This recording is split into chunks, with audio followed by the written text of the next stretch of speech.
ಶ್ರೀಗುರುಭ್ಯೋ ನಮಃ.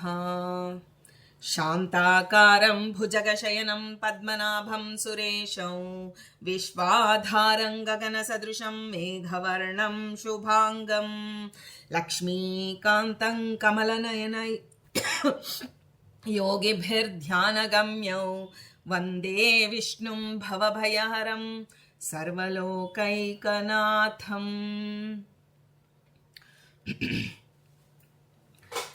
ನಿಮ್ಮೆಲ್ಲರ ಹೃದಯದಲ್ಲಿ ಅನುಗ್ರಹ ಪೂರ್ವಕವಾಗಿ ಕುಳಿತಿರ್ತಕ್ಕಂಥ ಸಮಸ್ತ ಗುರು ಪರಂಪರೆಗೆ, ಸಮಸ್ತ ಋಷಿ ಪರಂಪರೆಗೆ ಪ್ರತ್ಯೇಕವಾದ ವಂದನೆಗಳನ್ನು ಸಲ್ಲಿಸ್ತಾ, ನಮ್ಮ ಕೃತಜ್ಞತಾಪೂರ್ವಕವಾದಂತಹ ಪ್ರಣಾಮಗಳನ್ನು ಸಲ್ಲಿಸ್ತಾ, ಪರಮ ಭಾಗವತರನ್ನು ಕೊಂಡಾಡುವುದು ಪ್ರತಿದಿನವೂ ಅಂತ ಹೇಳಿ ಜಗನ್ನಾಥದಾಸರು ನಮಗೆ ಆಜ್ಞೆಯನ್ನು ಮಾಡಿದ್ದಾರೆ.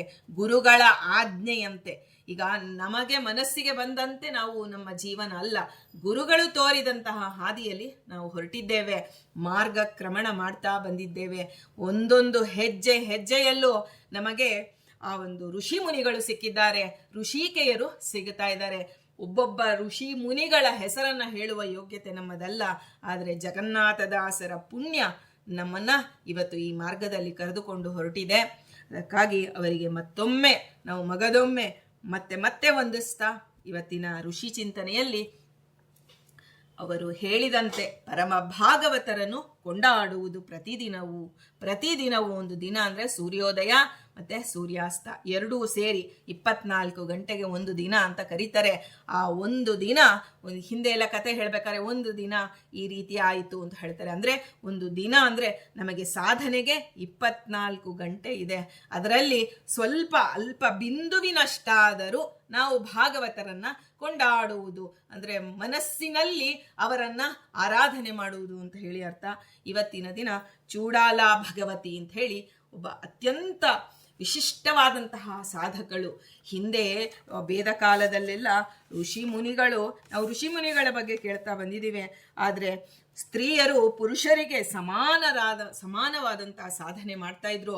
ಕೆಲವೊಮ್ಮೆ ಒಬ್ಬೊಬ್ಬ ಸ್ತ್ರೀಯರು ಅವರಿಗಿಂತಲೂ ಅಧಿಕ ಸಾಧಕರಾಗಿರ್ತಾರೆ ಅಂತ ಹೇಳೋದನ್ನ ನಾವು ಕೇಳಿರ್ತೀವಿ. ಸೊ ಈಗ ಚೂಡಾಲ ಭಗವತಿ ಎನ್ನುವ ಒಂದು ಸಾಧಕರ ಬಗ್ಗೆ ಯಥಾಮತಿಯಾಗಿ ತಿಳಿಯೋಣ. ಚೂಡಾಲ ಭಗವತಿ ದ್ವಾಪರ ಯುಗದ 7ನೇ ವೈವಸ್ವತ ಮನ್ವಂತರದ ಕೊನೆಯಲ್ಲಿ ಆವಂತಿ ದೇಶದಲ್ಲಿ ಶಿಖಿಧ್ವಜನೆಂಬ ರಾಜ ಆಳ್ತಾ ಇದ್ದ. ಅವನು ಶೌರ್ಯ, ಔದಾರ್ಯ ಮೊದಲಾದ ಗುಣಸಂಪನ್ನನಾಗಿದ್ದ, ಧರ್ಮವತ್ಸಲನಾಗಿದ್ದ. ಆ ಚೂಡಾಲೆ ಅನ್ನುವವಳು ಆ ರಾಜನ ಧರ್ಮಪತ್ನಿಯಾಗಿದ್ದಳು.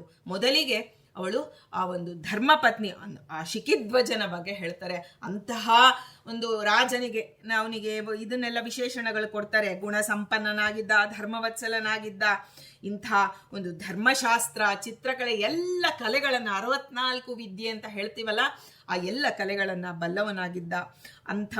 ಅಂಥವನ ಧರ್ಮಪತ್ನಿಯಾಗಬೇಕಾದ್ರೆ ಅವಳು ಇನ್ನೆಷ್ಟು ಸಾಧನೆ ಮಾಡಿರಬೇಕು, ಅವಳ ವಿಷಯದಲ್ಲಿ ಮುಂದೆ ಇನ್ನೂ ಹೆಚ್ಚು ಹೆಚ್ಚು ತಿಳಿಯೋಣ. ಆ ಶಿಖಿಧ್ವಜನಿಂದ ಅವಳು ಮದುವೆ ಆದ ಅಂದರೆ ಧರ್ಮಪತ್ನಿ ಆದ ತಕ್ಷಣವೇ ಶಿಖಿಧ್ವಜನಿಂದ ಅವನನ್ನು ಗುರು ಅಂತ ಸ್ವೀಕಾರ ಮಾಡಿ ಆ ಧರ್ಮಶಾಸ್ತ್ರ ಹಾಗೂ ಚಿತ್ರಕಲೆಯನ್ನು ಅಧ್ಯಯನ ಮಾಡ್ತಾಳೆ ಚೂಡಾಲ ಭಗವತಿ. ಅಂದರೆ ಆ ಸೌರಾಷ್ಟ್ರ ದೇಶದವಳು ಚೂಡಾಲೆ. ಆ ಮಹಾರಾಜನಿಗೆ ಎಲ್ಲ ರೀತಿಯಿಂದ ಅನುರೂಪಳಾದಂತಹ ಮಡದಿಯಾಗಿದ್ಲು. ಈಗ ತುಂಬ ಓದಿಕೊಂಡಂತಹ ಸುಧಾ ಪಂಡಿತನಿಗೆ ಏನೇನು ಅನಕ್ಷರಸ್ಥ ಹುಡುಗಿಯನ್ನ ಒಂದು ಮದುವೆ ಆದರೆ ಅವನ ಜೀವನ ಎಷ್ಟು ಮನಸ್ಸಿಗೆ ಅವನಿಗೆ ನೋವಾಗತ್ತೆ ಅನ್ನೋದು ಅವನಿಗೆ ಗೊತ್ತು. ಹಿಂದಿನ ಕಾಲದಲ್ಲ, ಇಂದಿನ ಕಾಲದಲ್ಲೂ ಅವರ ಓದು ವಿದ್ಯೆಗೆ ತಕ್ಕಂತೆ ಹುಡುಗಿಯನ್ನ ನೋಡ್ತಾರೆ. ಹಾಗೆ ಅನುರೂಪವಾದ ಮಡದಿ ಆಗ್ಬೇಕು ಅಂತ ಪ್ರತಿಕ್ಷಣ ಅವಳು ಪರಿತಪಿಸ್ತಾ ಇದ್ಲು. ತನ್ನ ಗಂಡನೊಂದಿಗೆ ವಿದ್ವತ್ಪೂರ್ಣವಾದಂತಹ ಚರ್ಚೆಯನ್ನ ಮಾಡಬೇಕು ಅಂತ ಅವಳು ಆಸೆ ಪಡ್ತಿದ್ಲು. ಹೀಗೆ ಅನೇಕ ವರ್ಷಗಳು ಕಳೆದಿದೆ. ಅವರು ಒಂದೊಮ್ಮೆ ಆ ಒಂದು ಪತಿಪತ್ನಿಯರು ಮಾತನಾಡ್ತಾ ಕೂತಿದ್ದಾರೆ. ಆಗ ಅವರಿಗೆ ಒಳಗೆ ಭಗವಂತ ಪ್ರೇರಣೆ ಮಾಡಿದ. ಅವಳು ಧರ್ಮಧ್ವಜ ಶಿಖಿಧ್ವಜ ಹೇಳ್ತಾನೆ, ಆ ಒಂದು ನಮ್ಮ ಆಯುಷ್ಯ ತೂತು ಬಿದ್ದ ಮಡಕೆಯಲ್ಲಿ ನೀರನ್ನು ಹಾಕಿದರೆ ಹೇಗೆ ಅದು ಸೋರಿ ಸೋರಿ ಸೋರಿ ಕಂಟಿನ್ಯೂಸ್ ಆಗಿ, ಅಂದರೆ ಈಗ ಎಲ್ಲೋ ಒಂಚೂರು ಚಲ್ತು ಅಂದರೆ ಸ್ವಲ್ಪ ಚೆಲ್ತು. ಅದಕ್ಕೆ ನೋಡಿ ಎಂಥ ಉದಾಹರಣೆ ಕೊಡ್ತಾನೆ ಅವನು ಅಂದರೆ, ನಮ್ಮ ಆಯುಷ್ಯ ಹೇಗೆ ಹೋಗ್ತಾ ಇದೆ ಅಂದ್ರೆ ಮಡಕೆ, ಒಂದು ಮಡಕೆ ಇದೆ, ಚೆಲ್ಲಿಲ್ಲ ಆಯುಷ್ಯ, ತೂತಾಗಿದೆ ಮಡಕೆಯಲ್ಲಿ. ಅದು ಕಂಟಿನ್ಯೂಸ್ ಆಗಿ ಹೇಗೆ ಆಯುಷ್ಯ ಹೋಗುತ್ತೋ ಆ ರೀತಿ ನಮ್ಮ ಆಯುಷ್ಯ, ನೀರು ಧಾರೆ ಹೊರಗೆ ಹರಿತಾ ಇದೆಯೋ ಹಾಗೆ ನಮ್ಮ ಆಯುಷ್ಯ ಹೋಗ್ತಾ ಇದೆ. ಅದರಿಂದ ನಾವು ಅಧ್ಯಾತ್ಮದಲ್ಲಿ ಆಸಕ್ತರಾಗಿ ಜೀವನದಲ್ಲಿ ನಾವು ವಿರಕ್ತಿಯನ್ನ ಸಂಪಾದನೆ ಮಾಡಬೇಕು ಅಂತ ಹೇಳಿ ಮನಸ್ಸಾಗತ್ತೆ. ಅಂದಿನಿಂದ ಅವರು ಅಧ್ಯಾತ್ಮವನ್ನ ಕಥನ, ಬೋಧನ, ಚಿಂತನ ಎಲ್ಲವನ್ನ ಮಾಡ್ತಾ ನೋಡಿ. ಪತಿ ಪತ್ನಿಗೆ ಎಷ್ಟು ಸಮಯ, 24 ಗಂಟೆ. ಬೇರೆ ಗುರುಗಳಾದರೆ ಸಮಯಕ್ಕೆ ಪರಿಮಿತಿ ಇದೆ, ಆದರೆ ಇಲ್ಲಿ ಪತಿ ಪತ್ನಿಯರು 24 ಗಂಟೆ ಕಥನ, ಬೋಧನ, ಚಿಂತನ ಇದರಲ್ಲೇ ಲೀನವಾಗಿ ಬಿಟ್ರು. ಆತ್ಮಜ್ಞರಾದಂತಹ ಸಜ್ಜನರನ್ನ ಆಶ್ರಯಿಸಿದ್ದಾರೆ. ಅವರ ಸೇವೆಯಿಂದ ಮೊದಲು ನೋಡಿ ಭಾಗವತರ ಸೇವೆ, ಸಜ್ಜನ ಸಂಘವಾಗಬೇಕು. ಸಜ್ಜನ ಸಂಘಕ್ಕಿಂತ ಅವರ ಸೇವಾ ಸೌಭಾಗ್ಯ ನಮಗೆ ದೊರೆಯಬೇಕು ಅಂತ ಹೇಳ್ತಾರೆ. ಹೀಗೆ ಗೃಹಸ್ಥಾಶ್ರಮದಲ್ಲಿ ಇದ್ದು ಧರ್ಮವೃದ್ಧಿಯನ್ನ ವೈರಾಗ್ಯದಿಂದ ಅವರು ಗಳಿಸಿಕೊಳ್ಳೋದಕ್ಕೆ ಪ್ರಯತ್ನ ಪಡ್ತಾ ಇದ್ದಾರೆ. ಆದರೆ ನೋಡಿ, ಈ ಒಂದು ತರಗತಿಯಲ್ಲಿ ಎಲ್ಲ ರೀತಿಯ ಒಂದು ಸ್ಟೂಡೆಂಟ್ಸು ಇರ್ತಾರೆ. ಒಂದೇ ಪಾಠ, ಗುರು ಒಬ್ಬನೇ ಪಾಠ ಮಾಡ್ತಾನೆ, ಒಬ್ಬ ಫಸ್ಟ್ ರ್ಯಾಂಕ್ ಬರ್ತಾನೆ, ಇನ್ನೊಬ್ಬ ಫೇಲ್ ಆಗ್ತಾನೆ, ಇನ್ನೊಬ್ಬ ಒಂದು 50 ಮಾರ್ಕ್ಸ್ ತೆಗಿತಾನೆ ಅಂತ. ಹಾಗೆ ಇಬ್ಬರು ಒಂದೇ ಬಾರಿಗೆ ಸೇವೆ ಮಾಡ್ತಾ ಇದ್ದಾರೆ. ಎಲ್ಲವನ್ನ ಇಬ್ಬರು ಒಟ್ಟೊಟ್ಟಿಗೆ ಮಾಡಿದ್ರು. ಚೂಡಾಲೆ ಮಾತ್ರ ಆತ್ಮಜ್ಞಾನದಿಂದ, ಆ ಒಂದು ಆತ್ಮಜ್ಞಾನಿಗಳು ಏನ್ ಹೇಳಿದ್ರಲ್ಲ ಆ ಶಾಸ್ತ್ರಾರ್ಥವನ್ನ ಶ್ರವಣ ಮಾಡ್ತಾ ಮಾಡ್ತಾ ಮನಸ್ಸಿನಲ್ಲಿ ಮನನ ಮಾಡ್ತಾ ಮಾಡ್ತಾ ನಿಧಿಧ್ಯಾಸನ ರೂಪವಾದಂತಹ ನಿಶ್ಚಿತವಾದಂತಹ ಧ್ಯಾನದಿಂದ ನಿರಂತರವಾಗಿ ತಾನು ಕೇಳಿದ್ದು ತನ್ನ ಅನುಭವಕ್ಕೆ ಬರುವಂತೆ ಅವಳು ಹೆಚ್ಚು ಹೆಚ್ಚು ಹೆಚ್ಚು ಪ್ರಯತ್ನ ಪಟ್ಟಿದ್ದಾಳೆ. ಆಗ ಅಲ್ಲಿ ಅವಳ ಮನಸ್ಸು ಹೇಗಾಯ್ತು ಅಂದ್ರೆ, ಗಾಳಿ ಇಲ್ಲದ ಜಾಗದಲ್ಲಿ ಅಲುಗಾಡದೆ ಉರಿಯುವಂತಹ ದೀಪದಂತೆ ಅವಳ ಮನಸ್ಸು ನಿಶ್ಚಲವಾಯಿತು. ಒಂದೊಂದು ಉದಾಹರಣೆ ಕೊಡ್ತಾರೆ ಶಾಸ್ತ್ರಕಾರರು. ಅದನ್ನ ನೋಡಿ ನಾವು ದೀಪ, ಮನೆಯಲ್ಲಿ ದೇವರ ದೀಪ ಹಚ್ತೇವೆ, ಓ ತುಂಬಾ ಚೆನ್ನಾಗಿ 33 ಹಚ್ಚಿದೀರಾ ಅಂತ ಹೇಳ್ತೀವಿ, ನಮಸ್ಕಾರ ಮಾಡಿ ಬರ್ತೇವೆ. ಆದ್ರೆ ಆ ದೀಪ ಗಾಳಿ ಇಲ್ಲದಂತೆ ನಂದಾದೀಪವನ್ನ, ಪ್ರತಿದಿನ ನಂದಾದೀಪವನ್ನ ನೋಡ್ತೇವೆ.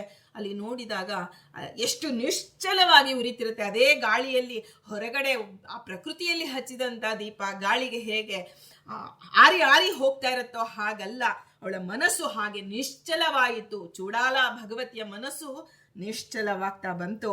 ಆಕೆ ತನ್ನ ಬೇಕು ಬೇಡಗಳು ಅನ್ನುವುದು ಅವಳಿಗಿರ್ಲಿಲ್ಲ, ಭಯ ಸಂಶಯಗಳಿಲ್ಲ. ತನ್ನ ಕರ್ತವ್ಯವನ್ನ ಆನಂದದಿಂದ ಮಾಡ್ತಾ ಇದ್ಲು.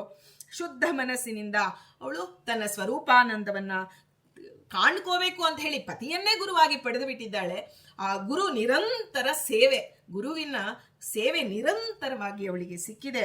ಆಕೆಯ ಮುಖ, ನಾವು ಹಿಂದೆ ಹೇಳ್ತಿದ್ವಿ, ಹಿಂದೆ ಯಾರು ಪರಿಚಯ ಮಾಡ್ಕೊಡ್ಬೇಕಾಗಿರ್ಲಿಲ್ಲ ನೋಡಿ. ಇವ್ರು ರಾಘವೇಂದ್ರ ಸ್ವಾಮಿಗಳು, ಇವರು ಅಕ್ಷೋಭ್ಯ ತೀರ್ಥರು ಬಂದಿದ್ದಾರೆ ನೋಡಿ, ಅಂತ ಪರಿಚಯ ಇಲ್ಲ.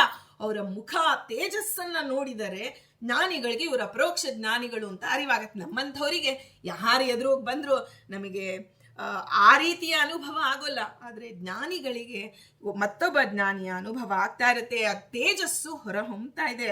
ಆ ಎಲ್ಲ ಭೋಗೈಶ್ವರ್ಯಗಳನ್ನ ಅವಳು ತೃಣಪ್ರಾಯವಾಗಿ ಕಡೆಗಣಿಸಿ ಶಾಂತತೆಯ ಹತ್ತ ಅವಳು ಸರಿತಾ ಇದ್ದಾಳೆ. ಒಂದು ದಿನ ಆ ರಾಜ ಏನ್ ಮಾಡ್ತಾನೆ, ಒಟ್ಟಿಗೆ ಇಬ್ರು ಕೂತಿದ್ರು. ಆಗ ತನ್ನ ರಾಣಿಯನ್ನ ಕೇಳ್ತಾನೆ, ನಿನ್ನ ಚಿತ್ತ ಅತಿಶಯವಾಗಿ ಶಾಂತವಾಗಿ ಸೌಮ್ಯವಾಗಿ ಇದೆ, ಯಾವ ಮಂತ್ರಯೋಗ ಅಥವಾ ಯಾವ ರಾಜಯೋಗವನ್ನ ನಿನಗೆ ಸಿದ್ಧಿಸಿದೆ ನೋಡು, ಅಲೌಕಿಕವಾದಂತಹ ಚಿಂತಾಮಣಿ ಕಾಮಧೇನು ಏನಾದರೂ ನಿಮಗೆ ಲಭ್ಯವಾಗಿದೆಯಾ ಅಂತ ಕೇಳ್ತಾನೆ. ಆಗ ಚೂಡಾಲೆ ಹೇಳ್ತಾಳೆ, ಸ್ವಾಮಿ ನನಗೆ ಯಾವ ಮಂತ್ರ ಸಿದ್ಧಿಯನ್ನು ಪಡೆದಿಲ್ಲ, ಅನವರತ ನನ್ನ ಗುರುವಿನ ಸೇವೆ ಅಂದ್ರೆ ನಿಮ್ಮ ಸೇವೆಯನ್ನ ಮಾಡ್ತಾ ಇದ್ದೀನಿ ನಾನು. ಆ ಮೂಢ ಜನರು ಹೊರಗಡೆ ಏನು ಆ ಜ್ಞಾನ ಮಾರ್ಗಕ್ಕಿಂತ ವಿಭಿನ್ನವಾದಂತಹ ಇರ್ತಾರಲ್ಲ, ಆ ಮೂಢ ಜನರು ದೇಹವೇ ನಾನೆಂಬ ಭಾವನೆಯನ್ನು ಹೊಂದಿರ್ತಾರೆ. ಆದರೆ ನಾನು ದೇಹವೇ ನಾನಲ್ಲ ಅನ್ನುವ ಭಾವನೆಯಿಂದ ನನ್ನ ಒಂದು ಕರ್ಮಾನುಷ್ಠಾನವನ್ನ ಮಾಡ್ತಾ ಇದ್ದೇನೆ. ಅದರಿಂದ ನನಗೆ ನಿಶ್ಚಯ ಜ್ಞಾನ ಬಂದಿದೆ ಅಂತ ಅವಳು ಹೇಳ್ತಾಳೆ. ಗುರುವಿನ ಸೇವೆ, ಅನವರತ ಗುರುವಿನ ಸೇವೆ ಅವಳಿಗೆ ಅಂತ ಹಂತವನ್ನು ತಂದುಕೊಟ್ಟಿದೆ. ಅದರಿಂದ ನನಗೆ ಯಾವ ಭೋಗವೂ ಇಲ್ಲದಿದ್ದರೂ, ನಮಗೆ ಸುಖ ಸಂತೋಷಗಳ ಬೇಕಾದ್ರೆ ಒಂದು ನಿಮಿತ್ತ ಬೇಕು. ಯಾವುದೋ ಇವಾಗ ಒಂದು ಒಳ್ಳೆ ಸೋಫಾ ಮೇಲೆ ಕೂತ್ವಿ, ಆನಂದ ಆಯ್ತು. ಏನೂ ಇಲ್ಲದೆ ಎಲ್ಲೋ ಒಂದು ಮಣ್ಣಿನ ಮೇಲೆ ಕೂತಿರೆ ಚುಚ್ಚುತ್ತಾ ಇರುತ್ತೆ ಮಣ್ಣು ಕಲ್ಲು ಎಲ್ಲ, ಆಗ ನಮ್ಗೆ ಆನಂದ ಆಗೋದಿಲ್ಲ ನೋಡಿ. ಅಲ್ಲಾಗೋದೇನು ಇಲ್ಲ ಆಗದೆ ಇರೋದೇನು ಅಂದ್ರೆ, ಇಲ್ಲಿ ನಿಮಿತ್ತದಿಂದ ನಾವು ಆನಂದವನ್ನು ಹುಡುಕಿಕೊಂಡು ಹೊರಟಿದ್ದೇವೆ. ಆದ್ರೆ ಅನಿಮಿತ್ತವಾದ ಆನಂದ ಯಾವುದು? ಸ್ವರೂಪ ಜ್ಞಾನ. ಅದರಿಂದ ವ್ಯವಹಾರ ಕಾಲದಲ್ಲೂ ನಾನು ಆತ್ಮದ ಮಧ್ಯದಲ್ಲೇ ಇದ್ದು, ಅಂದರೆ ನಾನು ಈ ಒಂದು ವೈರಾಗ್ಯದ ಹಂತದಲ್ಲೇ ತುದಿಯಲ್ಲಿ ಇದ್ದು, ನಾವು ಶುಗರ್ದು ಹೇಳ್ತೀವಲ್ಲ ಇನ್ನೇನು ಬಾರ್ಡ್ರಿಗೆ ಬಂದ್ಬಿಟ್ಟಿದೆ ಅಂತ, ಹಾಗೆ ವೈರಾಗ್ಯದ ಇನ್ನೇನು ಅವಳು ಮುಕ್ತಳಾಗಿಲ್ಲ, ಆದರೆ ಆ ಹಂತಕ್ಕೆ ಅವಳು ಹೋಗಿದ್ದಾಳೆ. ಅವಳು ಹೇಳ್ತಾಳೆ ನಾನು ಆತ್ಮದ ಮಧ್ಯದಲ್ಲೇ ಇದ್ದೇನೆ. ಆಗ ಚೂಡಾಲೆ ಹೇಳುವಂತಹ ಮಾತುಗಳು ರಾಜನಿಗೆ ಅರ್ಥವಾಗಲಿಲ್ಲ. ಅವನು ರಾಣಿಯನ್ನ ಹಾಸ್ಯ ಮಾಡ್ತಾನೆ. ನೀನೇನಿದು ಅಸಂಬದ್ಧ ಪ್ರಲಾಪವನ್ನ ಮಾಡ್ತಿದ್ಯಾ? ಏತಕ್ಕಾಗಿ ಹೀಗೆ ಮಾತಾಡ್ತಿದ್ಯಾ? ವಿಷಯ ಭೋಗಗಳಿಲ್ಲದೆ ಆನಂದವನ್ನ ಹೇಗೆ ಪಡೆಯೋದು? ಎಂದಿಗೂ ನೋಡಿ, ಅನುಭವವಿಲ್ಲದೆ ಯಾರೂ ಒಪ್ತಾ ಇರಲಿಲ್ಲ ಹಿಂದೆ. ಈಗ ನಾವು ಏನಿದ್ರೂ ಕೇಳ್ತಾ ಹೋಗ್ತೀವಿ, ಆದರೆ ಅನುಭವಕ್ಕೆ ತಂದುಕೊಳ್ಳಬೇಕು ಅಂತ ಅವನು ಹೇಳ್ತಾನೆ. ನಿನಗೇನಾದ್ರೂ ತಲೆಗಿಲೆ ಕೆಟ್ಟಿದ್ಯಾ ಅಥವಾ ಪಿಶಾಚಿ ಹಿಡ್ದಿದ್ಯಾ? ಈ ಎಲ್ಲ ನಾಟಕವನ್ನ ಬಿಟ್ಟು ಬಿಡೋ. ಮೊದಲಿನಂತೆ ನಾವು ಭೋಗದಲ್ಲಿ ವಿಲಾಸದಲ್ಲಿ ಆಸಕ್ತರಾಗೋಣ. ನೋಡಿ ಎಂತೆಂಥ ಮನಸ್ಸು ಎಲ್ಲಿವರೆಗೂ ಕರೆದುಕೊಂಡು ಹೋಗಿದೆ. ಈಗ ನಾವು ಹೇಳ್ತೀವಿ ನೋಡಿ, ತಿರುಪತಿವರೆಗೂ ಹೋಗಿ ಏನೋ ಒಂದು ಅನಾನುಕೂಲವಾಯ್ತು, ಮನೆಗೆ ಬಂದು ಬಿಟ್ವಿ. ಅವಾಗ ನಮ್ಗನ್ಸುತ್ತೆ ನೋಡಿ, ಹುಟ್ಟಿ ಇನ್ನೇನು ದೇವರ ದರ್ಶನಕ್ಕೆ ಹೋಗೋಕ್ಕೆ ಒಂದು 10 ನಿಮಿಷನೂ ಇಲ್ಲ ರೀ, ಅನ್ಯಾಯವಾಗಿ ನಾವು ವಾಪಸ್ ಬರೋ ಹಾಗಾಯಿತು ಅಂತ. ಹಾಗೆ ಆ ರಾಜ ಅಷ್ಟೆಲ್ಲ ಸಾಧನೆ ಮಾಡ್ತಾನೆ, ಆದರೆ ಕೊನೆಯ ಹಂತದಲ್ಲಿ ಅವನಿಗೆ ಆ ಒಂದು ಸಾಧನೆಗೆ ಮನಸ್ಸು ವಿಚಲಿತವಾಗಿ ಬಿಡತ್ತೆ. ಆಗ ಆ ಚೂಡಾಲೆಗೆ ಇದನ್ನ ಕೇಳಿ ಬಹಳ ದುಃಖ ಪಡ್ತಾಳೆ. ಬ್ರಹ್ಮನಿಷ್ಠಳಾದ ಅವಳು, ಆಯಿತು ನನಗೆ ಕರ್ಮಾನುಸಾರಿಯಾದಂತಹ ಅವರವರ ಕರ್ಮಾನುಸಾರಿ ಅವರ ಬದುಕು ಇರತ್ತೆ ಅಂತ ಹೇಳಿ ಅದನ್ನು ಅತಿಶಯವಾಗಿ ಹಚ್ಚಿಕೊಳ್ಳದೆ, ಆ ಪತಿಗೆ ಯಾವ ನಿಷ್ಠೂರವಾದಂತಹ ಮಾತುಗಳನ್ನು ಆಡದೆ ಸುಮ್ಮನೆ ಅವಳು ತನ್ನ ಪಾಡಿಗೆ ತಾನಿರ್ತಾಳೆ. ಆದರೆ ನಿತ್ಯ ತೃಪ್ತಳಾಗಿ ಕಾಮರಹಿತಳಾಗಿ ಇದ್ದ ಆ ಚೂಡಾಲೆಗೆ ಒಂದು ದಿನ ಆಕಾಶದಲ್ಲಿ ಗಮನ ಮಾಡಬೇಕು, ಅದರಲ್ಲಿ ಸಿದ್ಧಿ ಪಡಿಬೇಕು ಅಂತ ಆಸೆ ಆಗುತ್ತೆ. ನೋಡಿ, BE ಮಾಡಿದವ್ರಿಗೆ ME ಮಾಡಬೇಕು ಅನ್ಸುತ್ತೆ, ಅಂದ್ರೆ ಹೆಚ್ಚು ಮತ್ತೆ ಅವ್ರಿಗೆ PhD ಮಾಡಬೇಕು ಅನ್ಸುತ್ತೆ. ಹಿಂಗೆ ಓದು ಅನ್ನೋದು ಒಂದೊಂದು ಮೆಟ್ಟಲಿಗೆ ಏರ್ತಿದ್ದಂಗೆ ಇನ್ನೊಂದು ಮೆಟ್ಟಲ್ಲಿ ಏರ್ಬೇಕು ಅನ್ನೋದು ಹೇಗೆ ನಮಗೆ ಬರುತ್ತೋ ಹಾಗೆ ಅಧ್ಯಾತ್ಮದಲ್ಲೂ ಅಷ್ಟೇ, ಒಂದು ದಕ್ಕಿದ ಮೇಲೆ ಇನ್ನೊಂದಕ್ಕೆ ಪ್ರಯತ್ನ ಆಗತ್ತೆ. ಹಾಗೆ ಅವಳು ಆ ಒಂದು ಆಕಾಶದಲ್ಲಿ ಗಮನ ಮಾಡಬೇಕು, ಆ ಸಿದ್ಧಿಯನ್ನ ತೊಡಿಬೇಕು ಅಂತ ಹೇಳಿ ಅದರಿಂದ ಅವಳು ಅರಮನೆಯನ್ನ ತನ್ನ ಪತಿಯ ಒಂದು ವನವಿಹಾರಕ್ಕೆ ಹೋಗ್ತೀನಿ ಅಂತ ಹೇಳ್ತಾಳೆ ಪತಿಗೆ. ಹಾಗೆ ಹೇಳಿ ಅವಳು ಅರಮನೆಯನ್ನ ತೊರೆದು ನಿರ್ಜನವಾದಂತಹ ಒಂದು ಅರಣ್ಯ ಪ್ರದೇಶಕ್ಕೆ ಬರ್ತಾಳೆ. ಬಂದು ದೀರ್ಘಕಾಲದವರೆಗೆ ಯೋಗಾಭ್ಯಾಸವನ್ನ ನಡೆಸ್ತಾಳೆ. ಆಗ ಅವಳಿಗೆ ಅಣಿಮ, ಮಹಿಮಾ, ಲಘಿಮ, ಗರಿಮ, ಪ್ರಾಪ್ತಿ, ಪ್ರಾಕಾಮ್ಯ, ಈಶಿತ್ವ ಮತ್ತು ವಶಿತ್ವಗೆಂಬ ಸಿದ್ಧಿಗಳು ಇದೆ. ಸಿದ್ಧಿಗಳು ಅವಳಿಗೆ ಪ್ರಾಪ್ತವಾಯಿತು. ಏನೋ ಅವಳು ಎಲ್ಲೋ ಹೋಗಿ ದುಡ್ಡು ಕೊಟ್ಟು ಕೊಂಡುಕೊಂಡಿಲ್ಲ, ಅದನ್ನೆಲ್ಲ ಕಷ್ಟಪಟ್ಟು ಆ ಸಿದ್ಧಿಯನ್ನ ಗಳಿಸಿಕೊಂಡಿದ್ದಾಳೆ. ಒಳಗೆ ಭಗವಂತನ ಅನುಗ್ರಹವಾದ್ರೆ ಗುರುವಿನ ಸಂಪೂರ್ಣ ಅನುಗ್ರಹವನ್ನು ಅವಳು ಪಡೆದಿದ್ಲು. ಆದ್ರಿಂದ ಅವಳಿಗೆ ಆ ಎಲ್ಲ ಸಿದ್ಧಿ ಆಯಿತು. ಅವಳು ಆಕಾಶ, ಭೂಮಿ, ನೀರಿನಲ್ಲಿ ಹೇಗೆ ಆಕಾಶದಲ್ಲಿ ಪಕ್ಷಿಗಳು ಸಹಜವಾಗಿ ಸಂಚರಿಸುತ್ತೆ, ನೀರಿನಲ್ಲಿ ಹೇಗೆ ಸಹಜವಾಗಿ ಮೀನು ಮೊಸಳೆಗಳು ಓಡಾಡುತ್ತೆ, ಹಾಗೆ ಅವಳು ಆಕಾಶ ಮತ್ತೆ ಜಲ ಮತ್ತೆ ಭೂಮಿ ಎಲ್ಲದರಲ್ಲೂ ಸಹಜವಾಗಿ ಸಂಚಾರ ಮಾಡುವಂತಹ ಒಂದು ಸಿದ್ಧಿಯನ್ನು ಪಡೆದುಕೊಂಡು ಬಿಟ್ಟಿದ್ದಾಳೆ. ಪಶು ಇನ್ನೂ ಹೆಚ್ಚಿನದೇನು ಅಂದ್ರೆ ಪಶು, ಪಕ್ಷಿ, ಕ್ರಿಮಿ, ಕೀಟಾದಿಗಳೊಡನೆ ಸಹಿತ ಅವಳು ಸಂಭಾಷಣೆ ಮಾಡ್ತಿದ್ಲು. ಅವರ ಮಾತು ಅರ್ಥ ಆಗೋದು ಬೇರೆ, ಅವರ ಜೊತೆ ಸಂಭಾಷಣೆಯನ್ನ, ಸಜ್ಜೀವರು ಯಾವ ಯಾವ ಯೋನಿಯಲ್ಲಿ ಹುಟ್ಟಿರ್ತಾರೋ ನಮಗೆ ಗೊತ್ತಿಲ್ಲ. ನಾವಂತೂ ಯಾವುದೋ ಒಂದು ಪಕ್ಷಿ, ಒಂದು ಹುಲಿ, ಸಿಂಹ, ಬಾ ಇಂಥ ದೇವರ ಸೃಷ್ಟಿ ಅಂತ ಹೇಳಿ ಒಂದು ಸಿಂಹನ, ಹುಲಿನ ನೋಡಿದ್ರೆ ಭಯ ಪಟ್ಕೋತೀವಿ, ಇಲ್ಲ ಅದನ್ನ ನೋಡಕ್ ಝೂ ಹೋಗಿ ಬರ್ತೀವಿ. ಆದರೆ ಅವಳು ಯಾವ ಸಜ್ಜೀವರು ಯಾವ ಯೋನಿಯಲ್ಲಿದ್ರು ಅವಳೇ ಹೋಗಿ ಸಂಭಾಷಣೆ ಮಾಡಿ ಜ್ಞಾನವನ್ನ ಪಡೆದುಕೊಂಡು ಬರ್ತಾ ಇದ್ಲು. ಹೀಗೆ ಸಕಲ ಸಿದ್ಧಿಗಳು ಅವಳ ವಿಷಯದಲ್ಲಿ ಹೇಳ್ತಾರೆ. ನಾಗರು, ಗಂಧರ್ವರು, ವಿದ್ಯಾಧರರು, ಅಪ್ಸರೆಯರು, ಸಿದ್ಧಚಾರಣರು ಎಲ್ಲ ದೇವತೆಗಳು ಕೂಡ ಅವಳು ವ್ಯವಹಾರ ಮಾಡುವಂತಹ ಸಿದ್ಧಿ ಅವಳಿಗೆ ಬಂದಿತ್ತು. ಹೀಗೆ ಸಕಲ ಸಿದ್ಧಿಗಳನ್ನು ಪಡೆದು ನೋಡಿ, ಅಹಂಕಾರ ಇದೇ ಹಂತದಲ್ಲೇ ಬರೋದು ಮನುಷ್ಯನಿಗೆ. ಸ್ವಲ್ಪ ಹೊಗಳಿಕೆ ಬಂತು, ನಿನ್ನ ಜ್ಞಾನ ಸ್ಥಿರವಾಗಿಲ್ಲ ಅಂದ್ರೆ, ಹೊಗಳಿಕೆ ಸ್ವಲ್ಪವೇ ಬಂದರೂ ನೀನು ಅತ್ಯಂತ ಕೆಳಗೆ ಬಿದ್ದು ಹೋಗುವಂತಹ ಸ್ಥಿತಿ. ಆದರೆ ಚೂಡಾಲೆ ತನ್ನ ಇಷ್ಟೆಲ್ಲ ಸಿದ್ಧಿಯನ್ನ ಪಡೆದುಕೊಂಡು ಅರಮನೆಗೆ ಬರ್ತಾಳೆ. ಆದರೆ ಮತ್ತೆ ಅವಳು ವಿನಯದಿಂದಲೇ ವರ್ತಿಸ್ತಾ ಬಹು ಬಗೆಯ ತತ್ವ ಸಂಶೋಧನೆಯನ್ನ ಮಾಡುವಂತಹ ಆ ಒಂದು ಕಾರ್ಯದಲ್ಲಿ ನಿರತಳಾಗ್ತಾಳೆ. ಆದರೆ ಈ ಚಿತ್ತಶುದ್ಧಿ ಇಲ್ಲದಂತಹ ಇನ್ನು ರಾಜನಿಗೆ ಆ ವಿದ್ಯೆಯ ಗ್ರಹಣ ಆಗ್ತಾ ಇಲ್ಲ. ತನ್ನ ರಾಣಿಯ ಯೋಗ್ಯತೆ ಅವನಿಗೆ ಅರ್ಥ ಆಗಿಲ್ಲ. ಚೂಡಾಲೆ ಕೂಡ ತನ್ನ ಸಿದ್ಧಿ ವೈಭವವನ್ನ ಹೊರಗಡೆ ತೋರಿಸದೆ, ಅದನ್ನ ಪತಿಗೂ ತಿಳಿಸದೆ ಸಾಮಾನ್ಯಳಂತೆ ವರ್ತಿಸ್ತಾ ಬದುಕ್ತಾ ಇದ್ದಾಳೆ ಆ ಒಂದು ಶಿಖಿಧ್ವಜನ ಜೊತೆಗೆ.